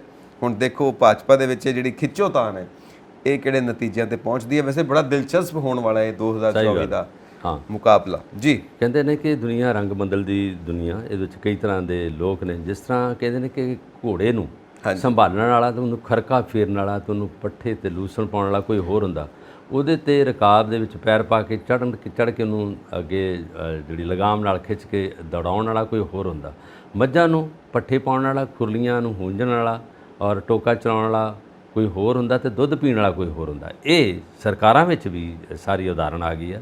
ਜਿਸ ਤਰ੍ਹਾਂ ਤੁਸੀਂ ਗੱਲ ਕੀਤੀ ਹੈ ਕਿ ਇਸ ਵੇਲੇ ਭਾਜਪਾ ਦੇ ਜਿਹੜੇ ਸੂਬਾ ਪ੍ਰਧਾਨ ਨੇ ਸੁਨੀਲ ਜਾਖੜ ਜੀ ਨੇ, ਔਰ ਉਹਨਾਂ ਦਾ ਪੂਰਾ ਦਬਦਬਾ ਹੈਗਾ ਪੰਜਾਬ 'ਤੇ, ਔਰ ਹੁਣੇ ਉਹਨਾਂ ਨੇ ਜਿਹੜੇ ਜਿੱਥੇ ਹੜ੍ਹ ਆਇਆ ਸੀਗਾ ਉਹਦਾ ਜਾ ਕੇ ਪੀੜਤਾਂ ਨਾਲ ਮਿਲੇ, ਘੁੰਮੇ ਫਿਰੇ, ਪਰ ਉਹ ਜਿਹੜੀ ਵੀਡੀਓ ਹੈ ਉਹਨਾਂ ਦੇ ਵਿੱਚ ਸਾਰੇ ਕਾਂਗਰਸੀ ਨੇਤਾ ਹੀ ਆ ਜਿਹੜੇ ਇੱਥੋਂ ਜਿਹੜੇ ਭੱਜੇ ਨੇ, ਜਿਹੜੇ ਕਾਂਗਰਸ ਤੋਂ ਦੌੜ ਕੇ ਬੀਜੇਪੀ 'ਚ ਜਾ ਰਹੇ ਆ, ਉਹੀ ਨੇਤਾ ਇਹਨਾਂ ਦੇ ਇਰਦ ਗਿਰਦ ਨਜ਼ਰ ਆਏ ਆ, ਜਿਨ੍ਹਾਂ ਵਿੱਚ ਕੈਪਟਨ ਸਾਹਿਬ ਔਰ ਉਹਨਾਂ ਦੀ ਬੇਟੀ ਜੈਇੰਦਰ ਕੌਰ ਔਰ ਉਹਦੇ ਨਾਲ ਬਾਕੀ ਜਿਹੜੇ ਹੋਰ ਵੀ ਨੇਤਾ ਜਿਹੜੇ ਇੱਥੋਂ ਦੌੜੇ ਨੇ ਉਹ ਇਹਨਾਂ ਦੇ ਇਰਦ ਗਿਰਦ ਸੀਗੇ। ਔਰ ਹੁਣ ਇਹਨਾਂ ਨੇ ਭਾਜਪਾ ਦੀ ਇਕਾਈ ਦੀ ਜਿਹੜੀ ਇੱਕ ਯੂਨਿਟ ਬਣਾ ਦਿੱਤਾ, ਔਰ ਉਹ ਪੰਜਾਬ ਦੇ ਵਿੱਚ ਜਿਹੜੇ ਅਹੁਦੇਦਾਰ ਸੀ, ਜਿਹੜੇ ਚੇਅਰਮੈਨ ਬਣਨਾ ਚਾਹੁੰਦੇ ਆ ਜਾਂ ਅੱਗੇ ਕੁਝ ਅਹੁਦੇ ਲੈਣਾ ਚਾਹੁੰਦੇ ਆ, ਉਹ ਅਗਲਵੰਡੀ ਹੋ ਕੇ ਉਹਨਾਂ ਨੂੰ ਮਿਲਦੇ ਨੇ ਕਿ ਸਾਨੂੰ ਹੁਣ ਪੰਜਾਬ ਵਿੱਚ ਇਹ ਦਿੱਤਾ ਜਾਵੇ ਕਿਉਂਕਿ ਇਲੈਕਸ਼ਨ ਆਉਣ ਵਾਲੀ ਹੈ, ਅਸੀਂ ਸਾਰਾ ਕੁਝ ਆਪ ਸੰਭਾਲ ਸਕਦੇ ਹਾਂ। ਔਰ ਇਹਦੇ ਨਾਲ ਲੱਗਦੇ ਬੀਜੇਪੀ ਨੇ ਰਾਜਸਥਾਨ ਵਿੱਚ ਵੀ ਇਹ ਯੂਨਿਟ ਬਣਾਤੇ, 2 ਇਲੈਕਸ਼ਨ ਯੂਨਿਟ ਬਣਾਤੇ ਹੈ, ਜਿਹਦੇ ਵਿੱਚ ਬਾਕੀ ਜਿਹੜੇ ਰਾਜਨੇਤਾ ਲੈ ਲਿਆ, ਜਿਹੜੀ ਉੱਥੋਂ ਦੇ ਸਾਬਕਾ ਮੰਤਰੀ ਸੀ ਸਿੰਧੀਆ, ਉਹਨੂੰ ਨਹੀਂ ਲਿਆ, ਬਾਕੀ ਸਾਰੇ ਲੋਕਾਂ ਨੂੰ ਲੈ ਕੇ ਯੂਨਿਟ ਬਣਾ ਕੇ ਇੱਕ ਵੱਡਾ ਉਹਨਾਂ ਨੇ ਗੱਠਜੋੜ ਬਣਾ ਦਿੱਤਾ ਕਿ ਆਉਣ ਵਾਲੇ ਇਲੈਕਸ਼ਨ ਵਿੱਚ ਕੀ ਹੋਊਗਾ ਜਿਹੜਾ, ਕਿਉਂਕਿ ਉੱਥੇ ਕਾਂਗਰਸ ਦੀ ਜਿਹੜੀ ਹੈਗੀ ਆ ਸਰਕਾਰ ਹੈਗੀ ਆ, ਗਹਿਲੋਤ ਸਾਹਿਬ ਨੇ ਉੱਥੇ, ਔਰ ਇਹ ਜਿਹੜੇ ਬੀਜੇਪੀ ਆਉਣ ਵਾਲੇ ਇਲੈਕਸ਼ਨ ਲਈ ਆਪਣਾ ਪੂਰੇ ਦਾ ਪੂਰਾ ਪੜੋਲ ਬਣਾ ਕੇ ਬੈਠ ਗਈ ਉੱਥੇ। ਇਹੀ ਹਾਲ ਪੰਜਾਬ ਵਿੱਚ ਰਿਹਾ। ਪੰਜਾਬ ਵਿੱਚ ਇਹਨਾਂ ਨੇ ਸਾਰਾ ਕੁਝ ਕਰਕੇ ਜਾਖੜ ਸਾਹਿਬ ਨੂੰ ਇਹਨਾਂ ਨੂੰ ਸਾਰੀ ਬਾਗਡੋਰ ਸੌਂਪ ਦਿੱਤੀ ਹੈ ਵੀ ਆਉਣ ਵਾਲੇ ਟਾਈਮ ਦੇ ਵਿੱਚ ਅਸੀਂ ਸਾਰੀਆਂ ਸੀਟਾਂ 'ਤੇ ਆਪਣੇ ਉਮੀਦਵਾਰ ਖੜੇ ਕਰਾਂਗੇ, ਔਰ ਉਹਦੇ ਵਿੱਚ ਅਕਾਲੀ ਦਲ ਨਾਲ ਸਾਡਾ ਕੋਈ ਗੱਠਜੋੜ ਨਹੀਂ ਹੋਊਗਾ ਕਿਉਂਕਿ ਪਹਿਲਾਂ ਇਹਨਾਂ ਨਾਲ ਗੱਠਜੋੜ ਹੋਇਆ ਸੀ ਅਕਾਲੀ ਦਲ ਨਾਲ, ਹੁਣ ਨਹੀਂ। ਪਰ ਇਹਨਾਂ 'ਚ ਅਕਾਲੀ ਦਲ 'ਚੋਂ ਹੀ ਭੱਜੇ ਜਿਹੜੇ ਲੋਕ ਨੇ, ਜਿਹੜੇ ਵੈਟਰਨ ਲੀਡਰ ਨੇ, ਜਿਹੜੇ ਪ੍ਰਮੁੱਖ ਨੇਤਾ ਰਹੇ ਨੇ, ਉਹ ਵੀ ਬੀਜੇਪੀ ਵਾਲੇ ਪਾਸੇ ਜਿਹੜੇ ਸਰਕਦੇ ਖਿਸਕਦੇ ਨਜ਼ਰ ਆ ਰਹੇ ਆ। ਔਰ ਇਹਨਾਂ ਕੋਲ ਉਹਨਾਂ ਨੂੰ ਪਤਾ ਕਿ ਜੇ ਜਾਖੜ ਸਾਹਿਬ ਨੂੰ ਸੂਬਾ ਪ੍ਰਧਾਨਗੀ ਮਿਲ ਸਕਦੀ ਹੈ ਤਾਂ ਬਾਕੀਆਂ ਨੂੰ ਕਿਉਂ ਨਹੀਂ ਮਿਲਦੀ। ਔਰ ਕੈਪਟਨ ਸਾਹਿਬ ਇਸ ਉਮੀਦ 'ਤੇ ਬੈਠੇ ਸੀ ਕਿ ਮੈਨੂੰ ਕਿਸੇ ਸੂਬੇ ਦਾ ਗਵਰਨਰ ਲਾਉਣਗੇ, ਔਰ ਉਹਨਾਂ ਨੂੰ ਇਹ ਉਮੀਦ ਸੀਗੀ ਜਾਂ ਮੈਨੂੰ ਸੂਬਾ ਪ੍ਰਧਾਨ ਬਣਾਉਣਗੇ। ਉਹਨਾਂ ਦੀਆਂ ਸਾਰੀਆਂ ਕਿਆਸ ਰਾਈਆਂ ਫੇਲ ਹੋ ਗਈਆਂ, ਅਜੇ ਤੱਕ ਕੁਝ ਨਹੀਂ ਹੋਇਆ। ਇਲੈਕਸ਼ਨ ਆਉਣ ਵਾਲੀ ਆ, ਹੋ ਸਕਦਾ ਕਿ ਉਹਨਾਂ ਨੂੰ ਕਿਤੇ ਨਾ ਕਿਤੇ ਗਵਰਨਰ ਦਾ ਅਹੁਦਾ ਸੌਂਪ ਦੇਣਗੇ ਕਿਉਂਕਿ ਉਹ ਰਹਿ ਵੀ ਵੱਡੀਆਂ ਪੋਸਟਾਂ 'ਤੇ ਹੈਗੇ ਆ ਔਰ ਨਾਮਵਰ ਸਿਆਸੀ ਲੀਡਰ ਨੇ। ਔਰ ਜਾਖੜ ਸਾਹਿਬ ਜਦੋਂ ਅੱਗੇ ਲੱਗੇ ਉਹਨਾਂ ਨੂੰ ਹੱਥਾਂ ਪੈਰਾਂ ਦੀ ਪੈ ਗਈ ਕਿ ਮੈਂ ਵੀ ਤਾਂ ਕਾਂਗਰਸ ਛੱਡ ਕੇ ਇੱਧਰੋਂ ਆਇਆ, ਇਹ ਵੀ ਆਏ ਸੀਗੇ, ਇਹਨਾਂ ਨੂੰ ਹੁਣ ਸੂਬਾ ਪ੍ਰਧਾਨ ਬਣਾਤਾ ਤਾਂ ਮੈਂ ਉੱਥੇ ਦਾ ਉੱਥੇ ਰਹਿ ਗਿਆ ਕਿਉਂਕਿ ਉਹਨਾਂ ਨਾਲ ਥੋੜ੍ਹੇ ਜਿਹੇ ਕਾਂਗਰਸ ਵੀ ਖਫਾ ਹੈਗੇ ਆ ਔਰ ਦੂਸਰੇ ਜਿਹੜੀਆਂ ਪਾਰਟੀਆਂ ਦੇ ਲੋਕ ਵੀ ਖਫਾ ਨੇ ਕਿਉਂਕਿ ਉਹ ਆਪਣੀ ਮਨਮਰਜ਼ੀ ਕਰਦੇ ਰਹੇ, ਲੋਕਾਂ ਦੀ ਘੱਟ ਸੁਣਦੇ ਰਹੇ ਆ। ਔਰ ਇਹ ਜਿਹੜੇ ਜਾਖੜ ਸਾਹਿਬ ਇਹ ਜ਼ਮੀਨ ਤੱਕ ਰਹੇ ਆ, ਬਲਰਾਮ ਜਾਖੜ ਦੇ ਬੇਟਾ ਨੇ, ਔਰ ਇਹਨਾਂ ਦਾ ਪੂਰਾ ਪਰਿਵਾਰ ਪਹਿਲੋਂ ਹੀ ਸਿਆਸੀ ਜਿਹੜੀ ਮੁੱਖ ਲਹਿਰ ਰਹੀ ਆ, ਧਾਰਾ ਰਹੀ, ਉਹਦੇ ਨਾਲ ਜੁੜੇ ਰਹੇ ਆ। ਔਰ ਹੁਣ ਇਸ ਵੇਲੇ ਪੰਜਾਬ ਦੀ ਜਿਹੜੀ ਦਿਸ਼ਾ ਔਰ ਦਸ਼ਾ ਹੈ ਹੋਰ ਤਰ੍ਹਾਂ ਦੀ ਬੀਜੇਪੀ ਦੀ ਹੈ। ਇਹਨੂੰ ਵਿਗੜੀ ਨਹੀਂ ਕਵਾਂਗੇ, ਮਜ਼ਬੂਤ ਕਵਾਂਗੇ, ਮਜ਼ਬੂਤ ਦੇ ਲਿਹਾਜ਼ ਨਾਲ, ਕਿਉਂਕਿ ਬਾਕੀ ਲੀਡਰ ਜਿਹੜੇ ਮਜ਼ਬੂਤ ਲੀਡਰ ਉਹ ਵੀ ਆ ਗਏ ਇਹਨਾਂ ਨਾਲ। ਔਰ ਉਹਦੇ ਵਿੱਚ ਕਾਂਗਰਸ ਨੂੰ ਥੋੜ੍ਹਾ ਜਿਹਾ ਇਹਦੇ 'ਚ ਫਿੱਕਾਪਨ ਨਜ਼ਰ ਆਇਆ। ਕਾਂਗਰਸ ਦੀ ਆਪਣੀ ਕਲੇਸ਼ ਨੇ, ਲੜਾਈ ਨੇ, ਉਹਨਾਂ ਦੇ ਜਿਹੜਾ ਗੁੱਥਮੁੱਥਾ ਹੁੰਦੇ ਸੀ ਉਹਨੇ ਉਹਨਾਂ ਨੂੰ ਥੋੜ੍ਹਾ ਜਿਹਾ ਪਿੱਛੇ ਧਕੇਲ ਦਿੱਤਾ। ਹਾਈ ਕਮਾਂਡ ਦਾ ਜਿਹੜਾ ਗੱਠਜੋੜ ਉਹਨਾਂ ਦਾ ਹੈਗਾ, ਅਜੇ ਵੀ ਇਹਨਾਂ ਦਾ ਜਿਹੜੀ ਸੂਬਾ ਦੀ ਕਾਂਗਰਸ ਹੈਗੀ ਹੈ ਖੇਤਰੀ, ਇਹ ਆਪ ਨਾਲ ਨਹੀਂ ਸੀ ਰਲਣਾ ਚਾਹੁੰਦੀ। ਔਰ ਦੂਜੇ ਪਾਸੇ ਜਿਹੜਾ ਇੰਡੀਆ ਦੇ ਵਿੱਚ ਵਿਰੋਧੀ ਦਲ ਬੈਠੇ ਨੇ, ਇੰਡੀਆ ਕਮੇਟੀ ਹੈ, ਉਹਦੇ ਵਿੱਚ ਵੀ ਇਹ ਪ੍ਰਤਾਪ ਸਿੰਘ ਬਾਜਵਾ ਔਰ ਬੜਿੰਗ ਸਾਹਿਬ ਜਿਹੜੇ ਇੱਥੋਂ ਦੇ ਕਾਂਗਰਸ ਦੇ ਸੂਬਾ ਪ੍ਰਧਾਨ ਨੇ, ਉਹਨਾਂ ਨੇ ਆਪਣਾ ਵਿਊ ਦੇ ਦਿੱਤਾ ਵੀ ਅਸੀਂ ਇਹਦੇ ਵਿੱਚ ਅਜੇ ਨਹੀਂ ਆਵਾਂਗੇ। ਪਰ ਹਾਈ ਕਮਾਂਡ ਦੇ ਪ੍ਰੈਸ਼ਰ ਨਾਲ ਆਉਣਾ ਪਿਆ, ਇਹਨਾਂ ਨੂੰ ਆਉਣਾ ਪੈਣਾ ਸੀਗਾ, ਕਿਉਂਕਿ ਸਾਰੇ ਯੂਨਾਈਟ ਹੋ ਗਏ। ਇਲੈਕਸ਼ਨ ਸਿਰ 'ਤੇ ਆ ਗਈ ਹੈ, ਆਗਾਮੀ ਇਲੈਕਸ਼ਨ ਦੇ ਵਿੱਚ ਇਹਨਾਂ ਨੂੰ ਆਉਣਾ ਪੈਣਾ ਸੀਗਾ। ਅਜੇ ਵੀ ਇਹ ਆਪਣੀ ਇਹਨਾਂ ਨੇ ਸ਼ਾਖ ਵੀ ਗਵਾਤੀ, ਆਪਣੀ ਹੋਂਦ ਵੀ ਗਵਾਤੀ, ਤੇ ਬਾਕੀ ਦੂਜੀ ਵੱਡੀ ਪਾਰਟੀ ਦੇ ਵੀ ਪਿੱਛੇ ਲੱਗੇ ਪਏ, ਅਸੀਂ ਨਹੀਂ ਬਣਾਂਗੇ। ਇਕੱਲੇ ਕੀ ਕਰੋਗੇ, ਕੀ ਕਰ ਸਕਦੇ ਜੀ, ਜਦੋਂ ਕਿ ਆਪ ਇਸ ਵੇਲੇ ਬਹੁਮਤ ਨਾਲ ਬੈਠੀ ਆ, ਆਪ ਕੋਲ ਸਾਰਾ ਕੁਝ ਹੈਗਾ। ਆਪ ਨਾਲ ਜੇ ਟੱਕਰ ਲੈਣਗੇ ਤਾਂ ਇਹਨਾਂ ਦੀ ਟੱਕਰ ਜਿਹੜੀ ਹੈ ਬਿਲਕੁਲ ਅਸਫਲ ਰਹੇਗੀ, ਸਫਲ ਨਹੀਂ ਹੋਗੀ, ਕਿਉਂਕਿ ਲੋਕ ਅਜੇ ਆਪ ਨਾਲ ਬੈਠੇ ਨੇ। ਜਿਹਦੇ ਹੱਥ ਵਿੱਚ ਸ਼ਕਤੀ ਹੁੰਦੀ ਆ, ਉਹਦੇ ਪਿੱਛੇ ਲੋਕ ਹੁੰਦੇ ਆ। ਔਰ ਇਸ ਵੇਲੇ ਭਗਵੰਤ ਮਾਨ ਦੀ ਸਰਕਾਰ ਹੈਗੀ ਆ, ਕਾਂਗਰਸ ਇਸ ਵੇਲੇ ਇੱਥੇ ਜ਼ੀਰੋ ਦੇ ਹਿਸਾਬ ਨਾਲ ਚੱਲ ਰਹੀ ਆ। ਔਰ ਬੀਜੇਪੀ ਦਾ ਤੁਸੀਂ ਦਿਸ਼ਾ ਦੇਖ ਲਈ ਕੀ ਕੁਛ ਔਰ ਕਿੱਥੇ ਪਹੁੰਚਣਾ ਚਾਹ ਰਹੀ ਹੈ। ਕਈ ਵਾਰ ਮੌਕਾ ਮਿਲਦਾ ਦੇਖਣ ਦਾ, ਜਿਹੜੇ ਲੀਡਰਸ ਹੁੰਦੇ ਨੇ ਉਹਨਾਂ ਦੇ ਨਾਲ ਜਿਹੜੇ ਹੁੰਦੇ ਨੇ ਨਾ, ਉਹ ਚਿੱਟੇ ਚਿੱਟੇ ਕੱਪੜੇ ਪਾਏ ਹੋਏ, ਹੈ ਨਾ, ਜੀ ਹਜ਼ੂਰ ਯੈਸ ਮੈਨ ਜਿਹੜੇ ਨਾਲ ਹੁੰਦੇ ਨੇ, ਉਹਨਾਂ ਦੀ ਹਾਲਤ ਦੇਖਣ ਵਾਲੀ ਹੁੰਦੀ ਹੈ। ਲੀਡਰ ਸਾਹਿਬ ਕਿਤੇ ਪਹੁੰਚੇ, ਉਹਨਾਂ ਨੇ ਤਾਂ ਆਪਣਾ ਬੈਠਣਾ, ਉਹ ਸ਼ਾਨੋ ਸ਼ੌਕਤ ਜੋ ਠਾਠ ਬਾਠ ਹੁੰਦੇ ਨੇ, ਉਹ ਜਿਹੜੇ ਪਿੱਛੇ ਹੁੰਦੇ ਨੇ ਉਹ ਐਵੇਂ ਸਾਰਾ ਦਿਨ ਘੁੰਮੀ ਜਾਣਗੇ। ਉਹਨਾਂ ਦੇ ਪਿੱਛੋਂ ਟੱਬਰ ਪਰਿਵਾਰ ਅੱਜ ਸਾਰਾ ਦਿਨ ਕਿੱਥੇ ਸੀ? ਅੱਜ ਲੀਡਰ ਸਾਹਿਬ ਨਾਲ, ਲੀਡਰ ਸਾਹਿਬ ਹੈ, ਰੋਬ ਨਾ ਕਹਿੰਦੇ ਆ, ਲੀਡਰ ਸਾਹਿਬ ਦੇ ਨਾਲ ਉਹਦੇ ਸੱਜਾ ਤੇ ਤੁਸੀਂ ਉੱਥੇ ਲਾਤਾ, ਖੱਟਿਆ ਕੀ, ਉਵੇਂ ਕੱਪੜੇ ਝਾੜ ਕੇ ਘਰ ਆ ਗਏ। ਉਹ ਜਿਹੜੇ ਚਿੱਟੇ ਕੱਪੜੇ ਪਾ ਕੇ ਗਏ ਸੀ ਉਹ ਮੈਲੇ ਹੋ ਗਏ, ਹੁਣ ਉਹ ਘਰ ਦੇ ਧੋਣਗੇ ਤੁਹਾਡੇ, ਤੇ ਲੈ ਕੇ ਕੀ ਆਏ ਹੋ? ਕੱਖ ਨਹੀਂ, ਖਾਲੀ ਹੱਥ। ਸੋ ਇਹ ਲੀਡਰ ਸਾਹਿਬ ਨੂੰ ਮਿਲੇ ਹੋਏ ਨੇ, ਉਹਨਾਂ ਦੇ ਯੈਸ ਮੈਨ ਜੋ ਉਹਨਾਂ ਵਾਸਤੇ ਕੰਮ ਵੀ ਕਰਦੇ ਨੇ, ਔਰ ਲੀਡਰ ਸਾਹਿਬ ਜੋ ਹੁਕਮ ਕਰਦੇ ਨੇ ਉਹ ਵੀ ਪੂਰੇ ਕਰਦੇ ਨੇ। ਔਰ ਕਦੀ ਉਹਨਾਂ ਦਾ ਦੇਖੋ ਬਹੁਤ ਘੱਟ ਹੋਣਗੇ ਜਿੱਥੇ ਖਾਣਾ ਪਾਣੀ ਦਾ ਇੰਤਜ਼ਾਮ, ਉਹਨਾਂ ਦੀ ਰੋਟੀ ਪਾਣੀ ਦਾ ਸਹੀ ਇੰਤਜ਼ਾਮ ਹੋਏਗਾ। ਅਦਰਵਾਈਜ਼ ਰੋਟੀਆਂ ਦਾ ਢੇਰ, ਇੱਧਰ ਸਬਜ਼ੀਆਂ, ਚੱਲ ਵਿੱਚ ਹੀ ਆਉਣ ਦੇ, ਵਿੱਚ ਹੀ ਚੱਲਣ ਦੇ, ਇੱਦਾਂ ਰੋਟੀ ਖਾ ਲੈਂਦੇ ਨੇ। ਮਤਲਬ ਇੱਕੋ ਹੀ ਥਾਂ ਦੇ ਉੱਤੇ ਸਾਰੇ 5 7 10 ਜਾਣੇ ਇਕੱਠੇ 'ਚ ਲੱਗੇ ਹੋਏ ਨੇ, ਫਟਾਫਟ ਖਾ ਲਓ। ਲੀਡਰ ਸਾਹਿਬ ਨੇ ਪਤਾ ਨਹੀਂ ਕਿਸ ਵਕਤ ਕਿੱਧਰ ਤੋਂ ਨਿਕਲ ਪੈਣਾ, ਕਿਤੇ ਭੁੱਖੇ ਢਿੱਡ ਨਾਲ ਨਿਕਲਣਾ ਪਵੇ।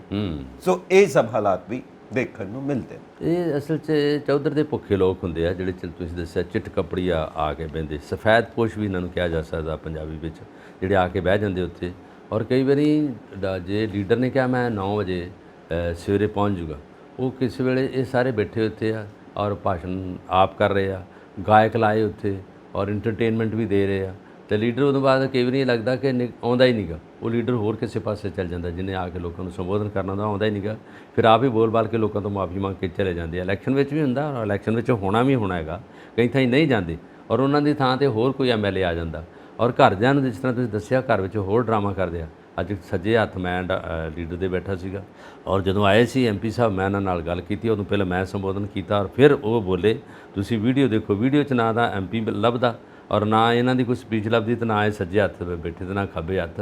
ਇਹ ਰੋਟੀਆਂ ਪਾੜ ਰਹੇ ਹੁੰਦੇ ਉੱਥੇ, ਰੋਟੀਆਂ ਖਾ ਰਹੇ ਹੁੰਦੇ ਤੇ ਦਾਲ ਪੀ ਰਹੇ ਹੁੰਦੇ। ਇਹ ਲੋਕ ਕੁਛ ਇੱਦਾਂ ਦੇ ਹੈਗਾ, ਜਿਹੜੇ ਸਿਰਫ ਢਿੱਡ ਭਰਨ ਜਾਂਦੇ ਆ, ਲੋਕਾਂ ਨੂੰ ਮੂਰਖ ਬਣਾਉਣ ਜਾਂਦੇ ਆ, ਤੇ ਆਪਣਾ ਕੁਛ ਨਾ ਕੁਛ ਮਤਲਬ, ਵਿਅਕਤੀਗਤ ਮਤਲਬ ਜਿਹੜਾ ਹੁੰਦਾ ਉਹ ਲੈਣ ਜਾਂਦੇ। ਫਿਰ ਉਹ ਦਿਹਾੜੀ ਵੀ ਚਾਹੀਦੀ ਆ, ਕਿਉਂਕਿ ਘਰ ਦੇ ਖਰਚੇ ਕਿੱਥੋਂ ਚੱਲਣਗੇ। ਤੇ ਫਿਰ ਜਦੋਂ ਲੀਡਰ ਸਾਹਿਬ ਦੇ ਕੋਈ ਆਲੇ ਦੁਆਲੇ ਇਕੱਠੇ ਹੁੰਦੇ ਨੇ, ਤਾਂ ਫਿਰ ਇਹ ਮੌਕਾ ਲੱਭਦੇ ਨੇ ਕਿਸੇ ਪਾਰਟੀ ਨੂੰ, ਤੁਹਾਡਾ ਕੰਮ ਕਰਵਾ ਦਾਂਗੇ, ਲੀਡਰ ਸਾਹਿਬ ਨੂੰ ਕਹਿ ਦਾਂਗੇ ਤੁਹਾਡਾ ਕੰਮ ਹੋ ਜਾਊਗਾ, ਸਾਡਾ ਧਿਆਨ ਰੱਖਿਓ। ਹੁਣ ਉਹ ਧਿਆਨ ਰੱਖਣ ਦੇ ਵਿੱਚ ਕੀ ਹੈ? ਪੈਸੇ ਦਿਓ, ਹੋਰ ਕੀ ਹੈ? ਪੈਸੇ ਆਪਣੇ ਜੇਬ 'ਚ ਪਾ ਲਿਓ, ਧਿਆਨ ਵੀ ਰੱਖ ਲਿਆ ਉਹਨਾਂ ਨੇ, ਕੰਮ ਹੋ ਗਿਆ, ਨਹੀਂ ਹੋਇਆ ਨਾ ਹੋਇਆ। ਇਹ ਜਿਹੜੇ ਚਿੱਟ ਕੱਪੜੀਏ ਨੇ ਨਾਲ ਤੁਰੇ ਫਿਰਦੇ ਨੇ, ਇਹ ਇਹਨਾਂ ਦਾ ਧੰਦਾ ਹੈ। ਹੁਣ ਤੁਸੀਂ ਦੇਖੋ ਇਹ ਕਿੱਦਾਂ ਦੀ ਜਮਾਤ ਹੈ, ਕੀ ਸਾਡੇ ਦੇਸ਼ ਦਾ ਹਾਲ ਹੈ, ਕੀ ਬਣਤਰ ਹੈ, ਇਹ ਕੀ ਚੱਲਦਾ ਪਿਆ, ਇਹ ਕਿਹੜੀ ਇੰਪਲੋਇਮੈਂਟ ਹੈ, ਇਹ ਕਿਹੜਾ ਕੰਮ ਕਰਦੇ ਨੇ? ਵਿਹਲੜ ਲੋਕ ਹੈ, ਵਿਹਲੜ ਲੋਕ, ਗਮਾਸ਼ ਤੇ ਕਹਿੰਦੇ ਇਹਨਾਂ ਨੂੰ, ਜਿਹੜੇ ਲੋਕ ਨਾਲ ਘੁੰਮਦੇ ਆ। ਇਹ ਸਿਰਫ ਆਪਣਾ ਢਿੱਡ ਭਰ ਲਿਆ, ਆਪਣੇ ਪਰਿਵਾਰ ਦਾ ਜਿਹੜਾ ਉਹ ਗੁਜ਼ਾਰਾ ਚਲਾਉਣ ਲਈ ਆਪ ਇਹਨਾਂ ਹੱਥੀਂ ਕੰਮ ਨਹੀਂ ਕਰਨਾ। ਔਰ ਚੌਧਰ ਇਹ ਫੋਕੀ ਹੁੰਦੀ ਹੈ, ਲੋਕਾਂ ਨੂੰ ਦੱਸਦੇ ਆ ਕਿ ਅਸੀਂ ਲੀਡਰ ਨਾਲ ਘੁੰਮਦੇ, ਲੀਡਰ ਨੂੰ ਪਤਾ ਨਹੀਂ ਹੁੰਦਾ ਕੌਣ ਕਿੱਥੇ ਘੁੰਮ ਰਿਹਾ। ਇਹ ਨਾਲ ਬਣੇ ਹੁੰਦੇ ਆ, ਤੁਰਦੇ ਫਿਰਦੇ ਉੱਥੇ ਹੈਗੇ ਆ। ਇਹਦੇ ਨਾਲ ਨੁਕਸਾਨ ਇਹਨਾਂ ਨੂੰ ਵੀ ਬਹੁਤ ਹੁੰਦਾ, ਇਹਨਾਂ ਦੇ ਬੱਚਿਆਂ ਨੂੰ, ਇਹਨਾਂ ਦੇ ਪਰਿਵਾਰ ਨੂੰ, ਕਿਉਂਕਿ ਉਹਨਾਂ ਨੂੰ ਇਹ ਪੂਰਾ ਟਾਈਮ ਨਹੀਂ ਦੇ ਸਕਦੇ, ਘਰ ਬਾਰੇ ਸੋਚ ਨਹੀਂ ਸਕਦੇ, ਸਾਰੀ ਦਿਹਾੜੀ ਤੇ ਬਾਹਰ ਰਹਿਣਾ, ਵਿਹਲੜ, ਔਰ ਰੋਟੀ ਘਰ ਦੀ ਨਹੀਂ ਖਾਣੀ, ਬਾਹਰੋਂ ਖਾਣੀ। ਵਾਧਾ ਘਾਟਾ ਜਿਹੜਾ ਤੁਸੀਂ ਕਿਹਾ ਵਾ ਕੋਈ ਜਿਹੜੀ ਇਹਨਾਂ ਕਰਕੇ ਭ੍ਰਿਸ਼ਟਾਚਾਰ ਪੈਸਾ ਉਹਨਾਂ ਕੋਲ ਇਕੱਠਾ ਲਿਆਉਣਾ ਕੰਮ ਅਸੀਂ ਤੁਹਾਡਾ ਕਰਾ ਦਾਂਗੇ। ਕਿਸੇ ਵੇਲੇ ਕੰਮ ਹੋ ਜਾਂਦਾ, ਕਈ ਵਾਰੀ ਆਪੇ ਹੋ ਜਾਂਦਾ ਕੰਮ, ਆਂਦੇ ਅਸੀਂ ਕਰਾ ਦਿੱਤਾ। ਇਹ ਚੀਜ਼ਾਂ ਹੁੰਦੀਆਂ। ਔਰ ਇਹ ਬਈ ਕਈ ਤਰੀਕੇ ਨਾਲ ਮਹਿਕਮਿਆਂ ਨਾਲ ਵੀ ਮਿਲੇ ਹੁੰਦੇ ਆ, ਪੁਲਿਸ ਨਾਲ ਵੀ ਮਿਲੇ ਹੁੰਦੇ ਆ, ਔਰ ਫੋਟੋ ਖਿਚਵਾ ਕੇ ਦੱਸਦੇ ਆ, ਆਹ ਦੇਖੋ ਬਾਦਲ ਸਾਹਿਬ ਨਾਲ ਸਾਡੀ ਫੋਟੋ, ਆਹ ਦੇਖੋ ਸੁਖਬੀਰ ਬਾਦਲ ਨਾਲ ਖੜੇ, ਆਹ ਦੇਖੋ ਕੈਪਟਨ ਅਮਰਿੰਦਰ ਸਿੰਘ ਨਾਲ। ਉਹ ਸਾਡੀ ਬਹੁਤ ਮੰਨਦੇ ਆ। ਉਹ ਰਿਸ਼ਤੇਦਾਰੀ 'ਚ ਤਾਂ ਸਾਡੇ ਤਾਏ ਦੇ ਪੁੱਤ ਭਰਾ ਹੀ ਹੈਗੇ, ਸਾਰੇ ਇਸੇ ਤਰ੍ਹਾਂ ਕਰਦੇ। ਉਹ ਮਾਮੇ ਦਾ ਵੱਡਾ ਮੁੰਡਾ ਹੈਗਾ। ਇਸ ਤਰ੍ਹਾਂ ਦੀਆਂ ਰਿਸ਼ਤੇਦਾਰੀਆਂ ਵੀ ਗੰਢ ਲੈਂਦੇ ਆ। ਇਹ ਗੱਲ ਲੋਕਾਂ ਨੂੰ ਸਮਝ ਆ ਗਈ ਹੈ, ਪਤਾ ਲੱਗ ਗਿਆ ਲੋਕਾਂ ਨੂੰ ਕਿ ਸਾਰਾ ਫੋਕਾ ਜਿਹੜਾ ਪ੍ਰਧਾਨਗੀ ਹੈਗੀ ਆ ਤੇ ਸਾਰੀ ਫੋਕੀ ਤੇ ਚਿੱਕੜ ਚੌਧਰੀ ਨੇ। ਇਹ ਦੇਖੋ ਨਾ, ਇੱਕ ਅਲੱਗ ਜਿਹੀ ਜਮਾਤ ਹੈ, ਅਲੱਗ ਦੀ ਕੋਈ ਕੰਮ ਨਹੀਂ, ਕੋਈ ਪ੍ਰੋਡਕਟਿਵਿਟੀ ਨਹੀਂ। ਚੰਗਾ ਕੀਤਾ ਤੁਸੀਂ ਇਹ ਗੱਲ ਕਰ ਲਈ ਹੈ। ਸਾਡੇ ਲੋਕਾਂ ਨੂੰ ਇਲੈਕਸ਼ਨ ਆਉਣ ਵਾਲੀ ਹੈ, ਲੋਕਾਂ ਨੂੰ ਪਤਾ ਲੱਗ ਜੇ ਕਿ ਸਫੈਦਪੋਸ਼ੀਏ ਕੌਣ ਨੇ, ਚਿੱਟੇ ਕੱਪੜੀਏ ਕੌਣ ਨੇ, ਔਰ ਝੂਠ ਦੇ ਪਲੰਦੇ, ਝੂਠ ਦੇ ਟੈਂਡਰ, ਟਰੱਕ ਢੋਣ ਵਾਲੇ ਕੌਣ ਨੇ, ਔਰ ਉਹਨਾਂ ਤੋਂ ਬਚੋ। ਜੇ ਗੱਲ ਕਰਨੀ ਸਿੱਧੀ ਨੇਤਾ ਨਾਲ ਕਰੋ। ਬਿਲਕੁਲ ਸਹੀ ਗੱਲ ਹੈ। ਜੀ ਜੀ। ਕਿਉਂਕਿ ਇੱਕ ਦੂਜੀ ਜਮਾਤ ਵੀ ਹੈਗੀ ਹੈ। ਜਦੋਂ ਅਸੀਂ ਦੇਖਦੇ ਹਾਂ ਕਿ ਦੇਸ਼ ਦੇ ਵਿੱਚ ਮਾਹੌਲ ਖਰਾਬ ਹੈ, ਕਿਤੇ ਦੰਗੇ ਹੋ ਗਏ, ਕਿਤੇ ਇਦਾਂ ਦੀਆਂ ਘਟਨਾਵਾਂ ਹੋ ਗਈਆਂ ਜੋ ਲੋਕਾਂ ਦੇ ਜੀਵਨ ਨੂੰ ਖਤਰੇ 'ਚ ਪਾਉਂਦੀਆਂ ਨੇ, ਤਾਂ ਉਹਦੇ ਵਾਸਤੇ ਵੀ ਕਈ ਮਾਹਿਰ ਮੰਨਦੇ ਨੇ ਕਿ ਇਹ ਜਿਹੜੇ ਲੋਕ ਨੇ ਦੰਗੇ ਕਰਨ ਵਾਲੇ, ਇਹ ਸਾਡੇ ਵਰਗੇ, ਤੁਹਾਡੇ ਵਰਗੇ ਤਾਂ ਹੋਣਗੇ ਨਹੀਂ, ਇਹ ਪ੍ਰੋਫੈਸ਼ਨਲਸ ਨੇ। ਕਿਉਂਕਿ ਇਹਨਾਂ ਕੋਲ ਇਹ ਪੈਟਰੋਲ ਬੰਬ ਕਿੱਥੋਂ ਆ ਗਏ, ਤਲਵਾਰਾਂ ਕਿੱਥੋਂ ਆ ਗਈਆਂ, ਇਹ ਇੰਨਾ ਜਿਗਰਾ ਕਿੱਥੋਂ ਆ ਗਏ ਦੂਜੇ ਇਨਸਾਨ ਨੂੰ ਵੱਢ ਕੇ ਧਰ ਦਿਓ।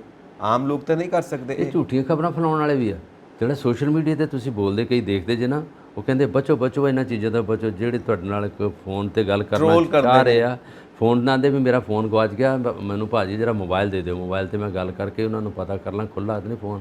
ਉਹ ਫੋਨ ਕਰਦਾ, ਮੁੜ ਕੇ ਆਂਦਾ ਉਹੀ ਬੰਦਾ ਜਿਹੜਾ ਹੈਗਾ ਤੁਹਾਡੀ ਰਿਕਾਰਡਿੰਗ ਹੋਰ ਪਾਸੇ ਲਾ ਕੇ ਫਿਰ ਕਹਿੰਦਾ ਕਿ ਤੁਹਾਡੇ ਇਹਨਾਂ ਮੈਨੂੰ ਥ੍ਰੈਟ ਕੀਤਾ, ਮੇਰੇ ਕੋਲ ਪੈਸੇ ਮੰਗਦਾ ਸੀਗਾ।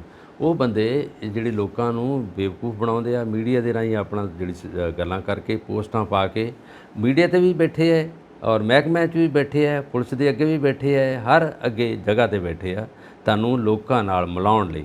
ਫੋਨ ਕਾਲ ਵੀ ਇਹਨਾਂ ਕੋਲ ਪਈਆਂ ਹੁੰਦੀਆਂ ਲੋਕਾਂ ਦੀਆਂ, ਜਿਹੜੇ ਲੀਡਰਾਂ ਦੀਆਂ, ਲਓ ਜੀ ਸਾਡੇ ਕੋਲ ਮੋਬਾਈਲ ਹੈਗਾ, ਗੱਲ ਕਰਾ ਦਿੰਦੇ ਆ। ਜਿਹੜੀਆਂ ਝੂਠੀਆਂ ਖਬਰਾਂ ਫੈਲਾਉਂਦੇ ਆ, ਲੋਕਾਂ ਨੂੰ ਪਾਗਲ ਬਣਾਉਂਦੇ ਆ। ਸੋਸ਼ਲ ਮੀਡੀਆ ਤੇ ਬੜੇ ਤਰ੍ਹਾਂ ਦਾ ਦੁਰਉਪਯੋਗ ਕਰਕੇ ਲੋਕਾਂ ਨੂੰ ਪਾਗਲਪਨ ਤੱਕ ਲੈ ਜਾਂਦੇ ਆ। ਔਰ ਇਹ ਜਿਹੜੀ ਨੈਗੇਟਿਵਿਟੀ ਹੈ ਲੋਕਾਂ ਨੂੰ ਖਾਸ ਕਰਕੇ ਸਮਝ ਆ ਗਈ ਹੁਣ। ਬਿਲਕੁਲ। ਔਰ ਉਹੀ ਗੱਲ ਮੈਂ ਕਹਿ ਰਿਹਾ ਸੀ, ਜਿਹੜਾ ਮਾਹਿਰ ਮੰਨਦੇ ਨੇ ਨਾ ਕਿ ਜਿਹੜੇ ਉਹ ਦੰਗੇ ਕਰਵਾਉਣ ਵਾਲੇ ਲੋਕ ਨੇ ਇਹ ਪ੍ਰੋਫੈਸ਼ਨਲਸ ਨੇ। ਜੀ ਜੀ। ਔਰ ਕਈ ਮਾਹਿਰ ਇਹ ਵੀ ਮੰਨਦੇ ਨੇ ਕਿ ਇਹ ਇੱਕ ਇੰਡਸਟਰੀ ਹੈ ਦੰਗੇ ਕਰਵਾਉਣ ਵਾਲਿਆਂ ਦੀ। ਸਹੀ ਗੱਲ। ਔਰ ਇਹਨਾਂ ਨੂੰ ਸਪਾਂਸਰਸ਼ਿਪਸ ਮਿਲਦੀਆਂ ਨੇ, ਇਹਨਾਂ ਨੂੰ ਪੈਸਾ ਦਿੱਤਾ ਜਾਂਦਾ ਹੈ ਇਹ ਮਾਹੌਲ ਪੈਦਾ ਕਰਨ ਵਾਸਤੇ। ਇਹ ਬੇਰੁਜ਼ਗਾਰ ਨੂੰ ਮਿਲਦਾ ਪੈਸਾ। ਹਾਂ, ਇਹ ਮਾਹਿਰ ਮੰਨਦੇ ਨੇ ਕਿ ਇਹ ਬੇਰੁਜ਼ਗਾਰ ਨੇ ਔਰ ਇਹਨਾਂ ਨੂੰ ਇਹੀ ਇੰਪਲੋਇਮੈਂਟ ਦਿੱਤੀ ਜਾਂਦੀ ਹੈ। ਇੱਥੋਂ ਤੱਕ ਵੀ ਮੰਨਿਆ ਜਾਂਦਾ ਹੈ ਕਿ ਜਿਹੜੇ ਐਕਸਪਰਟਸ ਬੈਠੇ ਨੇ ਉਹ ਇੱਥੇ ਤੱਕ ਵੀ ਮੰਨਦੇ ਨੇ ਕਿ ਇਹ ਜਿਹੜਾ ਮਾਹੌਲ ਖਰਾਬ ਹੁੰਦਾ ਹੈ, ਇਹ ਲੋਕ ਨਹੀਂ ਖਰਾਬ ਕਰਦੇ, ਇਹ ਮਾਹੌਲ ਖਰਾਬ ਕਰਵਾਇਆ ਜਾਂਦਾ ਹੈ ਆਪਣੇ ਰਾਜਨੀਤਿਕ ਲਾਭ ਦੇ ਲਈ। ਇੱਥੋਂ ਤੱਕ ਐਕਸਪਰਟਸ ਕਨਕਲੂਜਨਸ ਕੱਢਦੇ ਨੇ। ਸੋ ਆਪਾਂ ਅੱਗੇ ਵਧਦੇ ਹਾਂ। ਪੰਚਾਇਤਾਂ ਭੰਗ ਕਰ ਦਿੱਤੀਆਂ ਨੇ ਤੇ ਹੁਣ ਪੰਜਾਬ ਦੇ ਵਿੱਚ ਤੇ ਪੰਜਾਬ ਹਰਿਆਣਾ ਹਾਈ ਕੋਰਟ ਨੇ ਪੰਜਾਬ ਸਰਕਾਰ ਨੂੰ ਨੋਟਿਸ ਜਾਰੀ ਕੀਤਾ ਹੈ ਵੀ ਕਾਰਨ ਦੱਸੋ ਵੀ ਕੀ ਕੀਤਾ ਤੁਸੀਂ। ਇਹ ਪੰਚਾਇਤਾਂ 2019 ਦੇ ਵਿੱਚ ਜਨਵਰੀ ਜਿਹੜੀ ਸਰਪੰਚਾਂ ਨੇ ਜਦੋਂ ਪੰਚਾਇਤਾਂ ਬਣੀਆਂ ਤੇ ਔਥ ਟੇਕਿੰਗ ਸਹੁੰ ਚੁੱਕਣ ਦਾ ਸਮਾਗਮ ਜਿਹੜਾ ਜਨਵਰੀ 'ਚ ਹੋਇਆ ਸੀਗਾ ਔਰ ਉਦੋਂ ਬਾਅਦ ਇਹ 24 ਜਨਵਰੀ ਤੱਕ ਇਹਦੀ ਮਿਆਦ ਸੀਗੀ ਔਰ 6 ਮਹੀਨੇ ਪਹਿਲੋਂ ਇਹਨਾਂ ਨੂੰ ਭੰਗ ਕਰਨਾ ਬੜੀ ਵੱਡੀ ਜਿਹੜੀ ਹੈਗੀ ਗਲਤੀ ਆ ਔਰ ਲੋਕਾਂ ਨੇ ਇਸ ਨੂੰ ਐਕਸੈਪਟ ਨਹੀਂ ਕੀਤਾ, ਖਾਸ ਕਰਕੇ ਪੰਚਾਇਤ ਦੇ ਸਰਪੰਚਾਂ ਨੇ। ਔਰ ਜਦੋਂ ਇਹ ਐਲਾਨ ਕੀਤਾ ਸਰਪੰਚਾਂ ਵਿੱਚ ਇਹ ਘੁਸਰ-ਮੁਸਰ ਸ਼ੁਰੂ ਹੋ ਗਈ ਕਿ ਇਹ ਕੀ ਹੋ ਗਿਆ, ਕਿਉਂ ਕੀਤਾ ਗਿਆ। ਔਰ ਇਹਦੀ ਜਾਂਚਕਾ ਫਿਰ ਇਹਨਾਂ ਦੀ ਐਸੋਸੀਏਸ਼ਨ ਹੈਗੀ ਆ ਪੰਚਾਇਤਾਂ ਦੀ ਔਰ ਜਾਂਚਕਾ ਦਾਇਰ ਕੀਤੀ ਸੀ ਹਾਈ ਕੋਰਟ ਦੇ ਵਿੱਚ ਪਟਿਆਲੇ ਤੋਂ ਕੁਝ ਪੰਚਾਇਤਾਂ ਦੇ ਮੈਂਬਰਾਂ ਨੇ, ਸਰਪੰਚਾਂ ਨੇ ਰਲ ਕੇ ਜਾਂਚਕਾ ਦਾਇਰ ਕੀਤੀ ਔਰ ਇਹ ਜਦੋਂ ਉਹਨਾਂ ਨੇ ਸੁਣੀ, ਉਹਦੇ 'ਤੇ ਜਦੋਂ ਸੁਣਵਾਈ ਹੋਈ, ਉਹਨਾਂ ਕਿਹਾ ਗਲਤ ਹੈਗਾ, ਸਿੱਧਾ ਹੀ ਇਹਨਾਂ ਨੂੰ ਕਹੋ ਕਿ ਇਹਦੇ ਵਿੱਚ ਅਸੀਂ ਰੋਕ ਲਾਵਾਂਗੇ ਅਜੇ ਔਰ ਇਹਦੀ ਮਿਆਦ ਅਜੇ ਪੁੱਗੀ ਨਹੀਂ ਗਈ, ਮਹੀਨਾ 2 ਮਹੀਨੇ ਤਾਂ ਹੋ ਸਕਦਾ ਜੇ ਕਰਦੇ, ਜਾਂ ਦੇਸ਼ ਵਿੱਚ ਐਮਰਜੈਂਸੀ ਲੱਗ ਜਾਂਦੀ, ਜਾਂ ਕੋਈ ਆਫਤ ਆ ਜਾਂਦੀ, ਜਾਂ ਕੋਈ ਹੋਰ ਚੀਜ਼ਾਂ ਹੁੰਦੀਆਂ। ਜਦੋਂ ਕਿ ਸਰਪੰਚਾਂ ਨੇ ਅਜੇ ਕਿਸਾਨਾਂ ਦੀ ਬਾਂਹ ਫੜਨੀ ਆ, ਕਿਸਾਨ ਤਾਂ ਵਿਚਾਰੇ ਹੜ੍ਹਾਂ ਦੇ ਮਾਰੇ ਆ ਔਰ ਉਹਨਾਂ ਨੂੰ ਕੌਣ ਮਿਲੂਗਾ ਜਾ ਕੇ। ਜਦੋਂ ਸਰਪੰਚੀ ਭੰਗ ਕਰ ਦਿੱਤੀ ਤੇ ਕਿਸ ਅਵਸਥਾ 'ਚ, ਕਿਸ ਪਾਵਰ ਵਿੱਚ ਜਾ ਕੇ ਸਰਪੰਚ ਜਾ ਕੇ ਮਿਲੂਗਾ ਉਹਨੂੰ। ਇਹ ਬਹੁਤ ਵੱਡੀ ਗਲਤੀ ਕੀਤੀ ਹੈ ਪੰਜਾਬ ਗੌਰਮੈਂਟ ਨੇ ਔਰ ਇਹਦੇ ਵਿੱਚ ਇਹ ਹੁਣ ਅਗਲੀ ਸੁਣਵਾਈ 28 ਅਗਸਤ ਨੂੰ ਹੋਊਗੀ ਇਸ ਜਾਂਚਕਾ ਦੀ ਦੁਬਾਰਾ, ਕਿਉਂਕਿ ਅਜੇ ਤੱਕ ਇਹਨੂੰ ਸਟੇ ਲੈ ਲਿਆ ਇਹਨਾਂ ਨੇ ਔਰ ਇਹਦੇ ਵਿੱਚ ਰੋਕ ਲਾ ਦਿੱਤੀ ਉਹਨਾਂ ਨੇ ਔਰ ਨੋਟਿਸ ਜਾਰੀ ਹੋ ਗਿਆ ਵੀ ਜਵਾਬ ਦਿਓ ਇਹਦਾ। ਹੁਣ ਇਹਨਾਂ ਦੇ ਕਾਨੂੰਨੀ ਮਾਹਿਰ ਜਵਾਬ ਦੇਣਗੇ ਕਿ 6 ਮਹੀਨੇ ਪਹਿਲਾਂ ਕਿਉਂ ਕਰਤੀ, ਜਨਵਰੀ ਤਾਂ ਆਉਣ ਵਾਲੀ ਆ, ਉਦੋਂ ਪਹਿਲਾਂ ਇਹਨਾਂ ਨੇ ਆਪਣਾ ਪੁੜਲ ਬਣਾਇਆ ਇਲੈਕਸ਼ਨ ਦਾ ਕਿ ਇਹਦੇ ਵਿੱਚ ਜ਼ਿਆਦਾਤਰ ਕਾਂਗਰਸੀ ਪੰਚਾਇਤਾਂ ਸੀਗੀਆਂ, ਕਾਂਗਰਸ ਦੇ ਟਾਈਮ ਦੀਆਂ ਪੰਚਾਇਤਾਂ ਬਣੀਆਂ ਔਰ ਇਹਨਾਂ ਦੇ ਸਾਰੀ ਬਹੁਮਤ ਕਾਂਗਰਸ ਨੂੰ ਚਲੇ ਗਿਆ। ਉਹ ਸਾਰੇ ਲੀਡਰ ਜਾਂ ਪੰਚਾਇਤੀ ਜਿਹੜੇ ਮੈਂਬਰ ਨੇ ਜਾਂ ਸਰਪੰਚ ਨੇ ਉਦੋਂ ਦੇ ਹੈਗੇ ਆ। ਗ੍ਰਾਮ ਪੰਚਾਇਤਾਂ ਸਰਬਸੰਮਤੀਆਂ ਜਾਂ ਜਿਹੜੀਆਂ ਬਾਕੀ ਅਦਾਰੇ ਨੇ ਉਹਨਾਂ ਨੂੰ ਇਹਨਾਂ ਨੇ ਭੰਗ ਕਰਨ ਦਾ ਮਤਲਬ ਇਹ ਸੀ ਕਿ ਇਹਦੇ ਵਿੱਚ ਕਾਂਗਰਸੀ ਨੇਤਾ ਬੈਠੇ ਆ, ਉਹਨਾਂ ਨੂੰ ਥੋੜ੍ਹਾ ਜਿਹਾ ਖੰਡਾ ਦਿਓ ਤਾਂ ਕਿ ਆਉਣ ਵਾਲੇ ਦੇ ਸਮੇਂ ਦੇ ਵਿੱਚ ਜਿਹੜੀ ਆਪ ਨਾਲ ਮਿਲਦੀ ਜਾਂ ਦੂਜੀਆਂ ਪਾਰਟੀਆਂ ਦੇ ਮਿਲਦੀਆਂ ਜਿਹੜੀਆਂ ਸਰਕਾਰ ਬਣਦੀਆਂ ਨੇ ਸੰਮਤੀਆਂ ਜਾਂ ਪੰਚਾਇਤ ਸੰਮਤੀਆਂ ਜਾਂ ਪੰਚਾਇਤਾਂ ਉਹ ਬਣਾਵਾਂਗੇ। ਪਰ ਸਰਕਾਰ ਤੋਂ ਬਾਅਦ ਜਿਹੜੀ ਜੁਡੀਸ਼ਰੀ ਆ ਉਹਨੂੰ ਸਮਝ ਆ ਗਈ, ਉਹਨਾਂ ਨੇ ਇਸ ਵੇਲੇ ਉਹਨਾਂ ਨੂੰ ਨੋਟਿਸ ਮੰਗ ਲਿਆ, ਹੁਣ ਦੇਣਗੇ ਉਹਦੇ ਵਿੱਚ ਜਵਾਬ। ਲੀਗਲੀ ਤੌਰ ਤੇ ਇਹਨਾਂ ਦੇ ਜਿਹੜੇ ਲੀਗਲ ਨੂੰ ਸਲਾਹਕਾਰ ਨੇ ਉਹ ਭਗਵੰਤ ਮਾਨ ਦੇ ਦੱਸਣਗੇ ਕਿ ਅਸੀਂ ਕਿਉਂ ਇਹਨੂੰ ਇਹਦੇ 'ਤੇ ਭੰਗ ਕਰਨ ਦਾ ਕੰਮ ਕੀਤਾ, ਕਿਉਂ ਕੀਤਾ, ਔਰ ਇਹਦੇ 'ਤੇ ਬਿਲਕੁਲ ਇਹਨਾਂ ਨੂੰ ਧਰਤੀ ਤੱਕ ਪਹੁੰਚਣਾ ਪਊਗਾ। ਔਰ ਇਹਦੇ ਨਾਲ ਪਿੰਡਾਂ ਦੇ ਲੋਕ ਵੀ ਨਾਰਾਜ਼ ਹੋ ਗਏ। ਇਹਨਾਂ ਨੇ ਅਸਲ 'ਚ ਆਪਣੇ ਵੋਟ ਬੈਂਕ ਨੂੰ ਥੋੜ੍ਹਾ ਜਿਹਾ ਜਿਹੜਾ ਉਹਨੂੰ ਗ੍ਰਿਪ 'ਚ ਲਿਆਉਣ ਲਈ ਇਹਨਾਂ ਨੇ ਸਗੋਂ ਗਲਤੀ ਕਰ ਲਈ, ਵੋਟ ਬੈਂਕ ਸਗੋਂ ਖਿੰਡ ਗਿਆ ਇਹਨਾਂ ਦਾ। ਇਹਦੇ ਨਾਲ ਪਿੰਡਾਂ ਦੇ ਲੋਕ ਜਿਹੜੇ ਆ ਇਹਨਾਂ ਨਾਲ ਨਾਰਾਜ਼ਗੀ 'ਚ ਆ ਗਏ। ਇਸ ਕਰਕੇ ਨਾਰਾਜ਼ਗੀ 'ਚ ਆ ਗਏ ਕਿ ਪੰਚਾਇਤਾਂ ਕੋਲ ਤਾਂ ਫੰਡ ਸੀਗੀ, ਇੱਕ ਪਾਸੇ ਕਹਿ ਰਹੇ ਕਿ ਪੰਚਾਇਤੀ ਫੰਡ ਨਹੀਂ, ਸਰਕਾਰ ਕੇਂਦਰ ਸਰਕਾਰ ਸਾਨੂੰ ਫੰਡ ਨਹੀਂ ਦੇ ਰਹੀ, ਪੰਚਾਇਤਾਂ ਦੇ ਕੰਮ ਰੁਕੇ ਪਏ ਆ। ਦੂਜੇ ਪਾਸੇ ਪੰਚਾਇਤਾਂ ਹੀ ਭੰਗ ਕਰ ਦਿੱਤੀਆਂ। ਕਹਿਣਾ ਤੇ ਕਥਨੀ ਦੇ ਵਿੱਚ ਜਿਹੜਾ ਲੱਖਾਂ ਕੋਹਾਂ ਦਾ ਅੰਤਰ ਹੈਗਾ, ਕਹਿੰਦੇ ਕੁਛ ਔਰ ਕਰਦੇ ਕੁਛ ਹੈ। ਇਸ ਵੇਲੇ ਪਤਾ ਲੱਗ ਗਿਆ ਲੋਕਾਂ ਨੂੰ ਕੀ ਹੈਗਾ, ਔਰ ਜੁਡੀਸ਼ਰੀ ਨੇ ਫੜ ਲਈ ਗੱਲ ਇਹ ਨੁਕਤੇ ਤੋਂ। ਔਰ 28 ਅਗਸਤ ਤੋਂ ਬਾਅਦ ਇਹ ਪਤਾ ਲੱਗ ਜੂਗਾ, ਜਾਂ ਤਾਂ ਫਿਰ ਦੁਬਾਰਾ ਰੀਇਨਸਟੇਟ ਕਰ ਦੇਣਗੇ ਇਹਨਾਂ ਨੂੰ, ਜਾਂ ਜੇ ਰਹਿਣ ਦਿੱਤੀਆਂ ਤੇ ਫਿਰ ਹੋ ਸਕਦਾ ਜੁਡੀਸ਼ਰੀ 'ਚ ਕੋਈ ਨਾ ਕੋਈ ਹੋਵੇ। ਅਸਲ 'ਚ ਸੰਵਿਧਾਨ ਦੇ ਉਲਟ ਕੰਮ ਹੋਇਆ। ਸੰਵਿਧਾਨ ਦੀ ਧਾਰਾ ਜਿਹੜੀ ਹੈ 243A ਉਹਦੇ ਉਲਟ ਕੰਮ ਹੋ ਗਿਆ ਸਾਰਾ ਹੀ। ਬਿਲਕੁਲ ਉਲਟ ਕੰਮ ਹੋਇਆ ਹੁਣ, ਕਿਉਂਕਿ ਦਸੰਬਰ ਤੱਕ ਜੇ ਇਹੀ ਹਾਲਤ ਰਹਿੰਦੀ, ਦਸੰਬਰ ਤੱਕ ਕੁਝ ਨਹੀਂ ਹੋ ਸਕਦਾ ਪੰਜਾਬ ਦੇ ਵਿੱਚ, ਕੋਈ ਵਿਕਾਸ ਦੇ ਕਾਰਜ ਨਹੀਂ ਹੋ ਸਕਦੇ ਕਿਉਂਕਿ ਪੰਚਾਇਤਾਂ ਹੈ ਹੀ ਨਹੀਂ ਤੇ ਪਿੰਡਾਂ 'ਚ ਉੱਥੇ ਰੁਕ ਗਏ, ਉੱਥੇ ਰੁਕ ਗਏ। ਹਾਂ, ਸੋ ਬਾਈਬਲ ਕਲਾ ਜੋ ਗੋਲੀकांड ਹੋਇਆ ਹੈ ਉਹ ਵੀ ਹੁਣ ਚਰਚਾ 'ਚ ਆਇਆ, ਔਰ ਕੁੰਵਰ ਵਿਜੇ ਪ੍ਰਤਾਪ ਸਿੰਘ ਇੱਕ ਵਾਰ ਫਿਰ ਤੋਂ ਚਰਚਾ 'ਚ ਨੇ। ਹਾਲਾਂਕਿ ਬੜੇ ਕਾਬਿਲ ਨੇ ਔਰ ਅਸੀਂ ਹਮੇਸ਼ਾ ਜ਼ਿਕਰ ਕਰਦੇ ਹਾਂ ਕਿ ਉਹਨਾਂ ਨੂੰ ਕੋਈ ਨਾ ਕੋਈ ਮਿਨਿਸਟਰੀ, ਕੋਈ ਨਾ ਕੋਈ ਪੋਰਟਫੋਲੀਓ ਦੇਣਾ ਚਾਹੀਦਾ ਸੀ, ਨਹੀਂ ਦਿੱਤਾ ਗਿਆ। ਉਹਨਾਂ ਦੇ ਪਹਿਲਾਂ ਦੋਸ਼ ਲੱਗ ਗਿਆ ਮਿਨਿਸਟਰੀ ਆਉਣ ਤੋਂ ਹੀ। ਇਹ ਆਈਜੀ ਰਹੇ, ਸਾਬਕਾ ਆਈਜੀ। ਇਹਨਾਂ ਨੇ ਉਸ ਵੇਲੇ ਕੇਸ ਸਾਰਾ ਇਹਨਾਂ ਕੋਲ ਸੀਗਾ, ਜਿਹੜਾ ਪੜਤਾਲ ਕਰਨ ਲਈ ਕੇਸ ਇਹਨਾਂ ਕੋਲ ਸੀਗਾ। ਬਾਈਬਲ ਕਲਾਂ ਜਦੋਂ ਗੋਲੀ ਚੱਲੀ ਆ ਔਰ ਮਰੇ ਆ ਲੋਕ ਬਹੁਤ ਜ਼ਿਆਦਾ ਸੜਕ ਦੇ ਉੱਤੇ, ਔਰ ਉਦੋਂ ਬਾਦਲ ਸਾਹਿਬ, ਸੁਖਬੀਰ ਬਾਦਲ ਸਾਹਿਬ ਦਾ ਰਾਜ ਸੀਗਾ। ਔਰ ਉਦੋਂ ਇਹਨਾਂ ਨੇ ਜਿਹੜੀ ਉਹਦੇ ਵਿੱਚ ਜਿਹੜੀ ਪਟੀਸ਼ਨ ਦਾਇਰ ਕਰਨੀ ਸੀ, ਜਿਹਦੇ ਵਿੱਚ ਚਲਾਨ ਜਿਹੜਾ ਬਣਾ ਕੇ ਪੇਸ਼ ਕਰਨਾ ਸੀ, ਉਹ ਕੀਤਾ ਹੀ ਨਹੀਂ। ਉਹਦੇ ਵਿੱਚ ਬਹੁਤ ਲੋਕਾਂ ਦੇ ਫੇਵਰ 'ਚ ਗਏ ਆ। ਉਹਨਾਂ ਨੇ ਕਹਿਤਾ, ਦੱਸਤਾ, ਸਬੂਤ ਲਿਆ ਕੇ ਇਕੱਠੇ ਕਰਕੇ ਉਹਨਾਂ ਸਾਹਮਣੇ ਲਿਆਤੇ ਆ ਜਿਨ੍ਹਾਂ ਨੇ ਜਾਚਕਾ ਦਾਇਰ ਕੀਤੀ ਆ। ਉਹਨਾਂ ਨੇ ਕਹਿਤਾ ਕਿ ਆਹ ਦੇਖੋ ਇਹਨਾਂ ਨੇ ਕੰਮ ਕਰਤਾ, ਪੁਲਿਸ ਅਫਸਰ ਹੋਣ ਦੇ ਨਾਤੇ ਇਹਨਾਂ ਨੇ ਕੀ ਕੰਮ ਕੀਤਾ, ਜਦੋਂ ਕਿ ਇਹਨਾਂ ਨੂੰ ਪਤਾ ਸੀਗਾ ਬਾਦਲ ਸਾਹਿਬ ਔਰ ਸੁਖਬੀਰ ਬਾਦਲ ਤੋਂ ਹੀ ਹੁਕਮ ਹੋਇਆ, ਉਹਨਾਂ ਨੇ ਕੀਤਾ। ਉਹਨਾਂ ਨੂੰ ਵੀ ਇਹਨਾਂ ਇੱਕ ਸਾਈਡ 'ਤੇ ਲਾਤਾ, ਉਹਨਾਂ ਦਾ ਲਈ ਚਲਾਨ ਪੇਸ਼ ਕੀਤਾ ਨਹੀਂ, ਜਦੋਂ ਕਿ ਉਹ ਮਾਨਸਾ ਕੋਰਟ ਵਿੱਚ ਜਾਂਦੇ ਰਹੇ। ਹੁਣ ਆਉਂਦੇ ਆ ਕੋਰਟ ਦੇ ਵਿੱਚ, ਕੇਸ ਚੱਲ ਰਿਹਾ ਅਜੇ ਤੱਕ, ਪਰ ਚਲਾਨ ਲੇਟ ਪੇਸ਼ ਕੀਤਾ। ਔਰ ਉਹਦੇ ਤੱਕ ਜਿਹੜਾ FIR ਲੌਜ ਹੋਈ ਆ, ਉਹ ਵੀ ਉਹਦੇ 'ਤੇ ਕੋਈ ਸੁਣਵਾਈ ਨਹੀਂ ਹੋਈ। ਔਰ ਜਿਹੜਾ ਕਾਨੂੰਨੀ ਦਾਇਰਾ ਸੀਗਾ ਉਹਨੂੰ ਇਹਨਾਂ ਨੇ ਇੱਕ ਪਾਸੇ ਧਕੇਲ ਦਿੱਤਾ। ਔਰ ਜਿਹੜੇ ਵਿਚਾਰੇ ਮਰੇ ਨੇ, ਜਿਹੜੇ ਲੋਕ ਇਸ ਤੋਂ ਪੀੜਿਤ ਨੇ, ਜਿਹੜੇ ਇਸ ਟ੍ਰੈਜਡੀ 'ਚ ਆਏ ਆ, ਉਹਨਾਂ ਨੇ ਇਹ ਸਾਰਾ ਕੁਝ ਅੱਗੇ ਪਰਦਾਫਾਸ਼ ਕਰਕੇ ਦਿਖਾ ਦਿੱਤਾ। ਹਾਂ, ਤੁਸੀਂ ਕਹਿੰਦੇ ਕਿ ਉਹਨਾਂ ਨੂੰ ਸ਼ਾਇਦ ਮੰਤਰੀ ਬਣਾਉਂਦੇ, ਚਲੋ ਪੜ੍ਹੇ ਲਿਖੇ ਸੀਗੇ, ਪੁਲਿਸ ਅਫਸਰ ਸੀਗੇ ਇੱਥੇ ਪੰਜਾਬ ਦੇ, ਜਿਹੜੇ ਹੁਣ ਲੋਕਲ ਸੈਲਫ ਗਵਰਨਮੈਂਟ ਦੇ ਮੰਤਰੀ ਨੇ ਬਲਕਾਰ ਸਿੰਘ, ਉਹ ਵੀ ਤੇ ਪੁਲਿਸ ਆਫੀਸਰ ਸੀਗੇ, ਔਰ ਆਉਣਾ ਚਾਹੀਦਾ ਇਹਨਾਂ ਨੂੰ। ਪਰ ਜਦੋਂ ਇਹਨਾਂ ਦਾ ਹੁਣ ਆਹ ਦੋਸ਼ ਮੜਿਆ ਗਿਆ, ਜਾਂ ਤਾਂ ਇਹਦਾ ਪੂਰੇ ਦਾ ਪੂਰਾ ਨਤਾਰਾ ਕਰਨਗੇ, ਕਿਉਂਕਿ ਉਹ IG ਸੀਗੇ ਪੁਲਿਸ ਦੇ, ਔਰ ਇਹਨਾਂ ਕੋਲ ਕੇਸ ਸੀਗਾ, ਇਹ ਸਾਰਾ ਜਾਂਚ ਅਧਿਕਾਰੀ ਸੀਗੇ, ਔਰ ਇਹਨਾਂ 'ਤੇ ਮੜਿਆ ਗਿਆ ਜੋ ਦੋਸ਼। ਔਰ ਜਦੋਂ ਕਿ ਇਹ ਕਹਿੰਦੇ ਸਰਕਾਰ 'ਤੇ ਸੀਗੇ, ਜੇ ਸਰਕਾਰ ਨੇ ਉਲਟ ਕੰਮ ਕੀਤਾ ਤਾਂ ਇਹਨਾਂ ਨੇ ਪੁੱਛ ਲੈਣਾ ਚਾਹੀਦਾ ਸੀਗਾ, ਔਰ ਉਹਦੇ ਵਿੱਚ ਜੁਡੀਸ਼ਰੀ ਨੂੰ ਸਾਰਾ ਕੁਝ ਸੌਂਪ ਦੇਣਾ ਚਾਹੀਦਾ ਸਬੂਤ, ਪਰ ਨਹੀਂ ਦਿੱਤੇ। ਇਹਨਾਂ ਡਿਲੇ ਕੀਤਾ, ਡਿਲੇ ਕਰਨ ਨਾਲ ਉਹ ਕੇਸ ਕਿਤੇ ਦਾ ਕਿਤੇ ਪੈ ਗਿਆ, ਜਦੋਂ ਕਿ ਫਾਸਟ ਕੋਰਟ ਵੀ ਨੇ ਜਿਹਦੇ ਵਿੱਚ ਜਲਦੀ ਤੋਂ ਜਲਦੀ ਡਿਸੀਜਨ ਹੋ ਸਕਦਾ। ਲੋਕ ਪੀੜਿਤ ਨੇ, ਨਾ ਉਹਨਾਂ ਨੂੰ ਕੋਈ ਮੁਆਵਜ਼ਾ ਦਿੱਤਾ, ਘਰ ਬਰਬਾਦ ਹੋ ਗਿਆ, ਲੋਕ ਮਾਰੇ ਗਏ, ਦਿਨ ਦਿਹਾੜੇ ਗੋਲੀ ਚੱਲੀ ਆ, ਉਦੋਂ ਬਾਅਦ ਕੋਈ ਸੁਣਵਾਈ ਨਹੀਂ ਹੋਈ ਡਿਊ ਟੂ ਦੈਟ ਰੀਜ਼ਨ। ਇਹ ਸਾਰਾ ਬਿਲਕੁਲ ਜੀ, ਇਹ ਰੀਜ਼ਨ ਤਾਂ ਬਣਦੇ ਨੇ। ਹੁਣ ਕੁਝ ਸਮਝ ਨਹੀਂ ਆਉਂਦਾ ਕਿ ਇੰਨੇ ਕਾਬਿਲ ਆਫੀਸਰ ਨੇ, ਕੀ ਇਲਜ਼ਾਮ ਲੱਗਦੇ ਪਏ ਨੇ, ਕੀ ਗੱਲ ਹੈ ਤੇ ਕੀ ਬਾਤ ਹੈ। ਬਟ ਇਹ ਹੈ ਕਿ ਨਿਰਦੋਸ਼ ਲੋਕ ਮਾਰੇ ਗਏ, ਸਹੀ, ਉਹਨਾਂ ਦੀ ਜਾਨ ਗਈ। ਉਹਨਾਂ ਲਈ ਲੋਕਾਂ ਦੀ ਆਵਾਜ਼ ਬੁਲੰਦ ਆ, ਲੋਕ ਉਹਨਾਂ ਦੀ ਫੇਵਰ 'ਚ ਸਾਰੇ, ਔਰ ਉਹਨਾਂ ਦੇ ਪਰਿਵਾਰ ਪਿੱਛੋਂ ਪਤਾ ਨਹੀਂ ਕਿੰਨਾ ਹਾਲਾਤਾਂ 'ਚ ਹੋਣਗੇ। ਔਰ ਜਿੰਨੀਆਂ ਕੁ ਮਦਦਾਂ ਅਸੀਂ ਦੇਖਦੇ ਹਾਂ ਪਹੁੰਚਦੀਆਂ ਨੇ, ਉਹ ਅਸੀਂ ਸਾਰੇ ਜਾਣਦੇ ਹਾਂ ਕਿ ਕਿੰਨੀ ਕੁ ਮਦਦ ਕਰਨ ਵਾਲੇ ਖੜੇ ਹੁੰਦੇ ਨੇ। ਲੋਕ ਆਪਸ 'ਚ ਮਿਲ ਕੇ ਭਾਵੇਂ ਮਦਦ ਕਰ ਲੈਣ, ਸਰਕਾਰੀ ਮਦਦ ਤੇ ਕਦੀ ਕਦਾਈ ਕਿਸੇ ਨੂੰ ਮਿਲਦੀ ਹੈ, ਨਹੀਂ ਤਾਂ ਲੋਕ ਹੀ ਆਪਸ 'ਚ ਮਦਦ ਕਰਦੇ ਨੇ ਇੱਕ ਦੂਜੇ ਦੀ। ਸੁਪਰੀਮ ਕੋਰਟ ਨੇ ਇਤਰਾਜ਼ ਕੀਤਾ ਜੀ, ਜਿਹੜੇ 94 ਦੋਸ਼ੀਆਂ ਦੀ ਸਜ਼ਾ ਮਾਫ ਹੁੰਦੀ ਹੈ, ਔਰ ਖਾਸ ਕਰਕੇ ਗੁਜਰਾਤ ਸਰਕਾਰ ਨੂੰ ਤਾੜਨਾ ਲਾਈ ਹੈ। ਇਹ ਕਿਤੇ ਬਿਲਕਿਸ ਬਾਨੋ ਵਾਲੀ ਗੱਲ ਤਾਂ ਨਹੀਂ ਹੋ ਰਹੀ? ਸਹੀ ਹੈ, ਉਹੀ ਹੈ, ਤੁਸੀਂ ਬਿਲਕੁਲ ਉਸੇ ਨੁਕਤੇ ਤੇ ਪਹੁੰਚੇ ਜੇ ਕਿ ਉਹਨਾਂ ਨੇ ਕਿਹਾ ਕਿ 11 ਜਿਹੜੇ ਅਪਰਾਧੀ ਸੀ ਉਹਨਾਂ ਨੂੰ ਕਿਸ ਤਰ੍ਹਾਂ ਪੈਰੋਲ ਮਿਲਦੀ ਰਹੀ, ਫਿਰ ਉਹਨਾਂ ਨੂੰ ਬਿਲਕੁਲ ਸਾਫ਼ ਕਰਕੇ ਰਿਹਾ ਕਰ ਦਿੱਤਾ ਗਿਆ ਔਰ ਗ੍ਰਿਫਤਾਰੀ ਕੋਈ ਨਹੀਂ ਹੋਈ।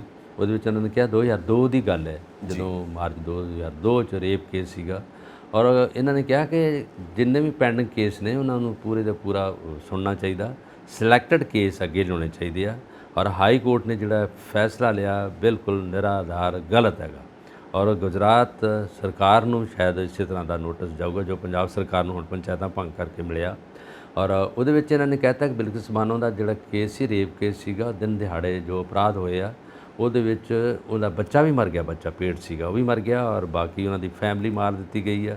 ਉਹਦੇ ਵਿੱਚ ਉਹ ਪੈਰੋਲ 'ਤੇ ਆਉਂਦੇ, ਆਏ ਦਿਨ ਪੈਰੋਲ 'ਤੇ ਆਉਂਦੇ ਰਹੇ, ਜਿਸ ਤਰ੍ਹਾਂ ਰਾਮ ਰਹੀਮ ਜੀ ਆ ਜਾਂਦੇ ਪੈਰੋਲ ਦੇ ਉੱਤੇ ਜਦੋਂ ਇਲੈਕਸ਼ਨ ਨੇੜੇ ਹੁੰਦੀ ਹੈ। ਇਹ ਵੀ ਇੱਕ ਉਹੀ ਨੁਕਤਾ ਹੈਗਾ, ਇਲੈਕਸ਼ਨ ਔਰ ਇਹਦੇ ਵਿੱਚ ਵੋਟ, ਇਹਦੇ ਵਿੱਚ ਫੇਵਰੇਬਲ, ਇਹਦੇ ਵਿੱਚ ਸਿਲੈਕਟਡ ਲੋਕ, ਜਿਹੜੇ ਚੁਣੇ ਗਿਣੇ ਲੋਕ, ਉਹਨਾਂ ਲਈ ਸੁਪਰੀਮ ਕੋਰਟ ਨੇ ਕਿਹਾ। ਡੀ.ਵਾਈ. ਚੰਦਰਚੂੜ ਸਾਹਿਬ ਦੀ ਜਿਹੜੀ ਜੁਡੀਸ਼ਰੀ ਦੇ ਵਿੱਚ ਉਹਨਾਂ ਨੇ ਕਿਹਾ, ਚੀਫ ਜਸਟਿਸ ਨੇ ਇੰਡੀਆ ਦੇ ਸੁਪਰੀਮ ਕੋਰਟ ਦੇ ਔਰ ਸਿੱਖਰੀ ਲਈ ਅਦਾਲਤ ਆ, ਉਹਨਾਂ ਨੇ ਇਹ ਡਿਸੀਜਨ ਲਿਆ ਕਿ ਜਿਹੜੀਆਂ ਹਾਈ ਕੋਰਟ ਨੇ ਕਈ ਵਾਰੀ ਫੇਵਰੇਬਲ ਡਿਸੀਜਨ ਲੈਂਦੀ ਹੈ ਸਰਕਾਰ ਲਈ, ਜਿਹੜੀ ਸੂਬਾ ਸਰਕਾਰ ਉਦੋਂ ਦੇ ਲਈ। ਔਰ ਗੁਜਰਾਤ ਦੇ ਵਿੱਚ ਜੋ ਦੰਗੇ ਹੋਏ ਆ, ਜੋ ਉੱਥੇ ਜਿਹੜੇ ਘੱਟ ਗਿਣਤੀ ਦੇ ਲੋਕ ਮਾਰੇ ਗਏ ਆ, ਉਦੋਂ ਮੋਦੀ ਸਾਹਿਬ ਸੀ ਉੱਥੇ ਮੁੱਖ ਮੰਤਰੀ ਔਰ ਉਹ ਸ਼ਾਮ ਦੇ ਸਮੇਂ 'ਤੇ ਔਰ ਉਹ ਕੇਸ ਚੱਲਦੇ ਰਹੇ ਔਰ ਉਦੋਂ ਬਾਅਦ ਨਾ ਕੇਸ ਦੀ ਸੁਣਵਾਈ ਹੋਈ ਹੈ, ਨਾ ਕੋਈ ਉੱਥੇ ਕਿਸੇ ਸਿੱਟੇ 'ਤੇ ਗੱਲ ਪਹੁੰਚੀ ਆ ਔਰ ਕੋਈ ਵੀ ਉਹਦਾ ਨਿਰਕੁੰਸ਼ ਆਧਾਰ ਨਹੀਂ ਕੱਢਿਆ ਗਿਆ ਕਿ ਕੀ ਇਹਦੇ 'ਤੇ ਜਿਹੜਾ ਫੈਸਲਾ ਆਉਣਾ ਚਾਹੀਦਾ। ਕੋਈ ਇਹਦੇ 'ਤੇ ਜੁਡੀਸ਼ਰੀ ਨੇ ਕੋਈ ਨਹੀਂ ਕੀਤਾ ਔਰ ਸੁਪਰੀਮ ਕੋਰਟ ਤੱਕ ਤਾਂ ਕੇਸ ਨਹੀਂ ਗਿਆ। ਸੁਪਰੀਮ ਕੋਰਟ ਨੇ ਤਦੇ ਹੁਣ ਡਿਸੀਜਨ ਲਿਆ, ਸੋਲਿਸਿਟਰ ਜਨਰਲ ਜਿਹੜੇ ਨੇ ਉਹਨਾਂ ਨੂੰ ਗਿਆ ਉਹ ਨੋਟਿਸ, ਹੁਣ ਉਹ ਜਵਾਬ ਦੇਣਗੇ ਵੀ ਕੀ ਹੋਇਆ ਸੀ ਤੇ ਕੀ ਹੋਣਾ ਚਾਹੀਦਾ ਸੀਗਾ, ਜਿਹੜੇ ਉਹਨਾਂ ਦੀ ਕਾਨੂੰਨੀ ਰਾਏ ਦੇਣ ਵਾਲੇ ਹੈਗੇ ਨੇ। ਔਰ ਸੁਪਰੀਮ ਕੋਰਟ ਨੇ ਵਧੀਆ ਡਿਸੀਜਨ ਇਹ ਲਿਆ ਕਿ ਪੰਜਾਬ ਦੀਆਂ ਨਹੀਂ ਬਾਕੀ ਸਾਰੀਆਂ ਸਰਕਾਰਾਂ, ਜਿਹੜੀਆਂ ਸੂਬਾ ਸਰਕਾਰਾਂ ਨੇ ਫੇਵਰੇਬਲ ਲੈ ਕੇ ਜਿਹੜਾ ਡਿਸੀਜਨ ਆ ਤੋ ਆਪਣਾ ਜਿਹੜਾ ਵਿਅਕਤੀਗਤ ਫੈਸਲਾ ਦੇ ਦਿੰਦੀਆਂ ਤੇ ਸਾਰਾ ਕੁਝ ਉਸ ਆਧਾਰ 'ਤੇ ਹੁੰਦਾ ਜੋ ਲੋਕ ਨਹੀਂ ਚਾਹੁੰਦੇ, ਜੋ ਜੁਡੀਸ਼ਰੀ ਚਾਹੁੰਦੀ ਆ ਉਹਦੇ ਆਧਾਰ 'ਤੇ, ਜੋ ਸਿੱਖਲੀ ਆਧਾਰ ਚਾਹੁੰਦੀ ਉਹਦੇ ਆਧਾਰ 'ਤੇ ਨਹੀਂ ਹੁੰਦਾ। ਸੂਬਾ ਸਰਕਾਰ ਦੇ ਨਾਲ ਮਿਲੀ ਭੁਗਤ ਜਿਹੜੀ ਹੈਗੀ ਆ ਉੱਥੋਂ ਜੀ ਜੁਡੀਸ਼ਰੀ ਹਾਈ ਕੋਰਟ ਉਹ ਫੈਸਲੇ ਆਪਣੇ ਆਧਾਰ 'ਤੇ ਲੈ ਲੈਂਦੀ। ਬਿਲਕੁਲ। ਔਰ ਇਹ ਜਦੋਂ ਦਖਲ ਅੰਦਾਜ਼ੀ ਕਰਦੀਆਂ ਨੇ ਕੋਰਟਸ, ਉਦੋਂ ਜਨਤਾ ਨੂੰ ਉਮੀਦ ਜਾਗਦੀ ਹੈ। ਬਿਲਕੁਲ। ਕੋਰਟਸ ਦੇ ਵੀ ਉਸ ਜਗ੍ਹਾ ਆ ਕੇ ਜਿਹਨੂੰ ਆਪਾਂ ਕਹਿੰਦੇ ਆ ਪੰਜਾਬੀ 'ਚ ਹੱਥ ਖੜੇ ਹੋ ਜਾਂਦੇ ਨੇ। ਸਹੀ ਗੱਲ। ਜਿੱਥੇ ਨਾ ਸਬੂਤ ਹੈ ਨਾ ਗਵਾਹ ਨੇ, ਕੋਰਟ ਕੀ ਕਰੇ?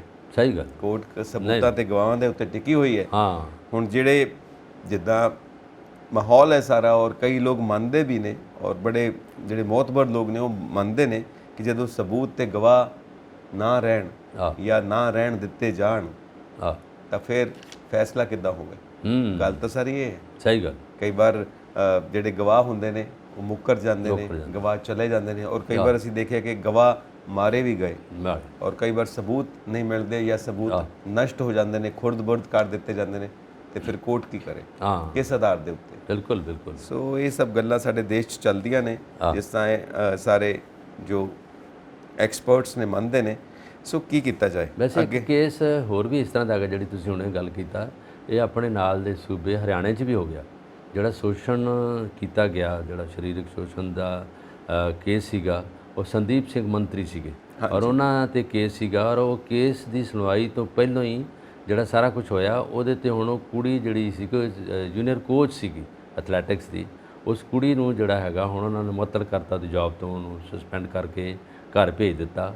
ਜਦੋਂ ਕੁੜੀ ਨੂੰ ਪੁੱਛਿਆ ਗਿਆ ਕਿ ਤੈਨੂੰ ਤੇ ਤੇਰਾ ਕੇਸ ਚੱਲਦਾ ਸੀ ਸ਼ੋਸ਼ਣ ਦਾ ਔਰ ਤੇਰਾ ਜਿਨਸੀ ਸ਼ੋਸ਼ਣ ਹੋਇਆ ਤਾਂ ਉਹਦੇ ਮੈਨੂੰ ਕੁਝ ਨਹੀਂ ਦੱਸਿਆ, ਮੇਰੀਆਂ ਜੇ ਇਹਦੇ 'ਤੇ ਗਵਾਹੀਆਂ ਵੀ ਸੀਗੀਆਂ, ਮੇਰੇ 'ਤੇ ਕੋਰਟ ਕੇਸ ਵੀ ਸੀਗਾ, ਇੱਥੇ ਮੈਂ ਰਿਟ ਪਟੀਸ਼ਨ ਵੀ ਦਾਇਰ ਕੀਤੀ ਸੀ ਔਰ ਸਾਰਾ ਕੁਝ ਸੀਗਾ, ਪਰ ਮੈਨੂੰ ਕੋਈ ਕਾਰਨ ਨਹੀਂ ਦੱਸਿਆ ਕਿ ਇਹਦੇ ਵਿੱਚ ਕੀ ਆ। ਉਹਨੂੰ ਹੁਣ ਸਿਰਫ ਇੱਕ ਭੱਤਾ ਮਿਲਣਾ, ਬਾਕੀ ਉਹਦੀ ਸੈਲਰੀ ਜੇ ਉਹ ਸਾਰਾ ਕੁਝ ਅੱਧੀ ਸੈਲਰੀ ਮਿਲੂਗੀ ਔਰ ਬਾਕੀ ਕੰਮ ਸਾਰਾ ਹੀ ਉਹਦਾ ਠੱਪ ਕਰ ਦਿੱਤਾ ਗਿਆ। ਔਰ ਇਹ ਕੇਸ ਜਿਹੜੇ ਹੈਗੇ ਆ ਜਿਸ ਤਰ੍ਹਾਂ ਪਹਿਲਵਾਨਾਂ ਦਾ ਚੱਲ ਰਿਹਾ ਸੀ, 7 ਜਾਣਿਆਂ 'ਤੇ ਜਿਹੜਾ ਕੇਸ ਚੱਲਦਾ ਸੀਗਾ, ਉਹਨਾਂ ਦੇ FIR ਲੌਜ ਹੋ ਗਈ, 7 ਕੁੜੀਆਂ ਸੀਗੀਆਂ, ਉਹਦੇ ਵਿੱਚ ਉਹ ਕੇਸ ਜਿਹੜਾ ਹੈਗਾ ਜੰਤਰ ਮੰਤਰ ਉਹਦੇ ਸਮਾਗਮ ਹੁੰਦਾ ਰਿਹਾ, ਉਹਦੇ 'ਤੇ ਐਲਾਨਨਾਮੇ ਹੁੰਦੇ ਰਹੇ, ਨਾ ਕੇਂਦਰ ਸਰਕਾਰ ਨੇ ਸੁਣਿਆ ਨਾ ਕਿਸੇ ਸੂਬਾ ਸਰਕਾਰ ਨੇ ਸੁਣਿਆ, ਬਹੁਤ ਲੋਕਾਂ ਨੇ ਹਮਾਇਤ ਵੀ ਕੀਤੀ। ਸੇਮ ਕੇਸ ਜਿਹੜਾ ਹਰਿਆਣਾ 'ਚ ਹੋਇਆ, ਸੰਦੀਪ ਸਿੰਘ ਜਿਹੜੇ ਮੰਤਰੀ ਰਹੇ ਆ ਔਰ ਉਹ ਬਿਲਕੁਲ ਸਾਫ਼ ਬਰੀ ਹੋ ਰਹੇ ਆ ਔਰ ਉਹਦੇ 'ਤੇ ਉਹ ਕੁੜੀ ਨੂੰ ਜਿਹੜਾ ਉਹ ਲੜਕੀ ਹੈ ਜਿਹਦੇ 'ਤੇ ਜਿਨਸੀ ਸ਼ੋਸ਼ਣ ਜਿਹਦਾ ਕੀਤਾ ਗਿਆ ਸੀਗਾ, ਉਹ ਹੁਣ ਉਹ ਕੁੜੀ ਨੇ ਉਹਨੂੰ ਸਸਪੈਂਡ ਕਰ ਦਿੱਤਾ ਗਿਆ। ਔਰ ਇਹ ਬਕਾਇਦਾ ਜਦੋਂ ਅਸੀਂ ਸੁਣਦੇ ਹਾਂ ਅਜੀਬੋ ਗਰੀਬ ਜਿਹੜੇ ਆ ਫੈਸਲੇ ਆ, ਜਿਹੜੇ ਫੈਸਲੇ ਤੇ ਅਸੀਂ ਚਾਹੁੰਦੇ ਹਾਂ ਕਿ ਸਰਕਾਰ, ਜੁਡੀਸ਼ਰੀ ਜਾਂ ਲੋਕ ਉਹਦੀ ਪ੍ਰੋੜਤਾ ਕਰਨ, ਲੋਕ ਉਹਦੇ ਪਿੱਛੇ ਲੱਗਣ ਔਰ ਉਹਨੂੰ ਘੱਟੋ ਘੱਟ ਨਹੀਂ ਵੱਧ ਤੋਂ ਵੱਧ ਸਜ਼ਾ ਦਿੱਤੀ ਜਾਵੇ ਜਿਹਨੇ ਇੱਦਾਂ ਦੇ ਅਪਰਾਧ ਕੀਤੇ ਆ। ਉਹ ਚਿੱਟੇ ਦਿਨ ਬਾਹਰ ਆ ਜਾਂਦੇ ਆ। ਔਰ ਤੁਸੀਂ ਜਿਸ ਤਰ੍ਹਾਂ ਗੱਲ ਕੀਤੀ ਹੈ ਕਿ ਸਰਕਾਰਾਂ ਔਰ ਸੂਬਾ ਸਰਕਾਰਾਂ ਤੇ ਨਾ ਜੁਡੀਸ਼ਰੀ, ਕਿਸੇ ਦਾ ਪਤਾ ਨਹੀਂ ਲੱਗਦਾ ਵੀ ਕੌਣ ਕਿੱਥੇ ਖਲੋਤਾ ਔਰ ਕਿਹੜੀ ਜਗ੍ਹਾ ਤੇ ਖਲੋਤਾ, ਕਿਸ ਲੋਕੇਸ਼ਨ ਤੇ ਖਲੋਤਾ। ਇਹ ਸਾਰੀ ਅੰਧਾਧੁੰਦ ਸਾਰਾ ਕੁਝ ਫੈਸਲੇ ਹੋ ਰਿਹਾ। ਸੋ ਫੈਸਲੇ ਵੀ ਹੋ ਰਹੇ ਨੇ ਔਰ ਕੁਝ ਜਨਤਾ ਨੂੰ ਵੀ ਜਾਗਰੂਕ ਹੋਣਾ ਚਾਹੀਦਾ ਹੈ ਜੀ। ਹੁਣ ਜਿੱਥੇ ਅਸੀਂ ਬੜੀ ਤਾਰੀਫ ਕਰਦੇ ਹਾਂ ਕਿ ਵਿਦੇਸ਼ੀ ਧਰਤੀਆਂ ਤੇ ਜਾ ਕੇ ਪੰਜਾਬੀਆਂ ਨੇ ਬੜੀ ਸਫਲਤਾ ਹਾਸਲ ਕੀਤੀ ਹੈ, ਅਸੀਂ ਹਮੇਸ਼ਾ ਉਹਨਾਂ ਦਾ ਗੁਣਗਾਨ ਕਰਦੇ ਹਾਂ ਜੀ। ਹੁਣ ਆਹ ਦੇਖ ਲਓ, ਅਮਰੀਕਾ ਦੀ ਧਰਤੀ ਦੇ ਉੱਤੇ ਮਾਨਵ ਤਸਕਰੀ, ਬੱਚਿਆਂ ਦਾ ਸ਼ੋਸ਼ਣ, ਤੇ ਜਿਹੜੇ ਲੋਕ ਫੜੇ ਗਏ ਨੇ 23 ਜਾਣੇ, ਉਹਦੇ ਵਿੱਚ ਪੰਜਾਬੀਆਂ ਦਾ ਨਾਮ ਵੀ ਅੱਗੇ ਆਉਂਦਾ ਪਿਆ। ਹੁਣ ਦੱਸੋ ਇਹ ਪੰਜਾਬੀ ਉੱਥੇ ਜਾ ਕੇ ਬੰਦਿਆਂ ਦੀ, ਬੱਚਿਆਂ ਦੀ ਤਸਕਰੀ ਦੇ ਵਿੱਚ ਸ਼ਾਮਿਲ ਹੋਣ ਲੱਗੇ ਨੇ।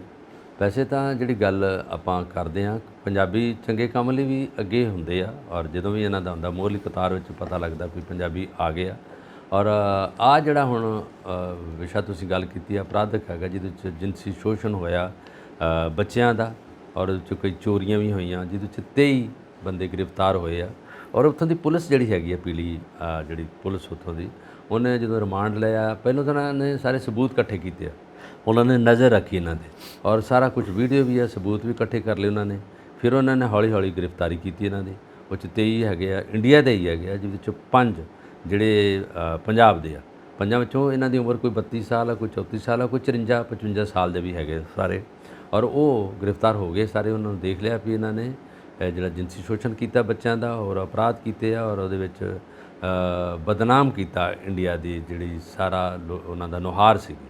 ਔਰ ਇਸ ਕਰਕੇ ਇਹਨਾਂ ਦੇ ਲਈ ਇਹ ਪਿੱਛੇ ਲੱਗੇ ਸੀ ਕਿ ਉਹ ਜਿੰਨੇ ਅਪਰਾਧਕ ਹੁੰਦੇ ਸੀ, ਖਬਰਾਂ ਆਉਂਦੀਆਂ ਰਹੀਆਂ ਵੀ ਇੱਥੇ ਆ ਹੋ ਗਿਆ, ਉੱਥੇ ਹੋ ਗਿਆ। ਉੱਥੋਂ ਦੀ ਪੁਲਿਸ ਇੱਕਦਮ ਨਹੀਂ ਫੜਦੀ, ਸਬੂਤ ਇਕੱਠੇ ਕਰਕੇ ਫਿਰ ਦਿਖਾਉਂਦੀ ਵੀ ਆਹ ਦੇਖ ਲਓ। ਸਾਰੀ ਜੁਡੀਸ਼ਰੀ ਵੀ ਬਹਿੰਦੀ ਆ, ਜਿਊਰੀ ਦੇ ਵਿੱਚ ਇਹ ਫੈਸਲਾ ਹੁੰਦਾ ਕਿ ਹੁਣ ਇਸ ਵੇਲੇ ਕੀ ਕੀਤਾ ਜਾਵੇ, ਡਿਪੋਰਟ ਕੀਤਾ ਜਾਵੇ ਇਹਨਾਂ ਨੂੰ, ਇਹਨਾਂ ਦੇ ਕੇਸ ਕੀਤੇ ਜਾਣ। ਜਦੋਂ ਕਿ ਇੱਧਰੋਂ ਵੀ ਕਈ ਲੋਕ ਜਿਹੜੇ ਹੈਗੇ ਆ ਉਹ ਮਾਰ ਧਾੜ ਕਰਕੇ, ਕਤਲ ਕਰਕੇ ਉੱਥੇ ਕੈਨੇਡਾ 'ਚ ਜਾ ਪੈਂਦੇ ਆ। ਜਿੱਦਾਂ ਗੋਲਡੀ ਬਰਾੜ ਦਾ ਰੌਲਾ ਪਿਆ, ਜਿਸ 'ਚ ਸਿੱਧੂ ਮੂਸੇਵਾਲੇ ਦਾ ਕਤਲ ਕਾਂਡ ਸੀਗਾ, ਉਹ ਉੱਥੇ ਸੀਗਾ। ਉਹਦੇ ਵਿੱਚ ਇੱਕ ਵਾਰੀ ਇੱਥੋਂ ਦੀ ਪੰਜਾਬ ਗੌਰਮੈਂਟ ਨੇ ਅਨਾਉਂਸ ਕਰਤਾ ਸੀਗਾ, ਮੁੱਖ ਮੰਤਰੀ ਸਾਹਿਬ ਨੇ ਕਹਿਤਾ ਕਿ ਉਹ ਫੜੇ ਗਏ, ਪਰ ਉਹ ਕਿਤੇ ਗ੍ਰਿਫਤਾਰ ਨਹੀਂ ਹੋਏ। ਉਹਦੇ ਨਾਲ ਹੋਰ ਵੀ ਮੁੰਡੇ ਨੇ ਔਰ ਜਿਹਦੇ 'ਚ ਹਰਦੀਪ ਸਿੰਘ ਨਿੱਜਰ ਹੁਣੇ ਮਾਰੇ ਗਏ ਸੀਗੇ ਉਹ ਸਰੀ ਦੇ ਵਿੱਚ, ਉਦੋਂ ਪਹਿਲਾਂ ਵੀ ਗੋਲੀਆਂ ਚੱਲੀਆਂ।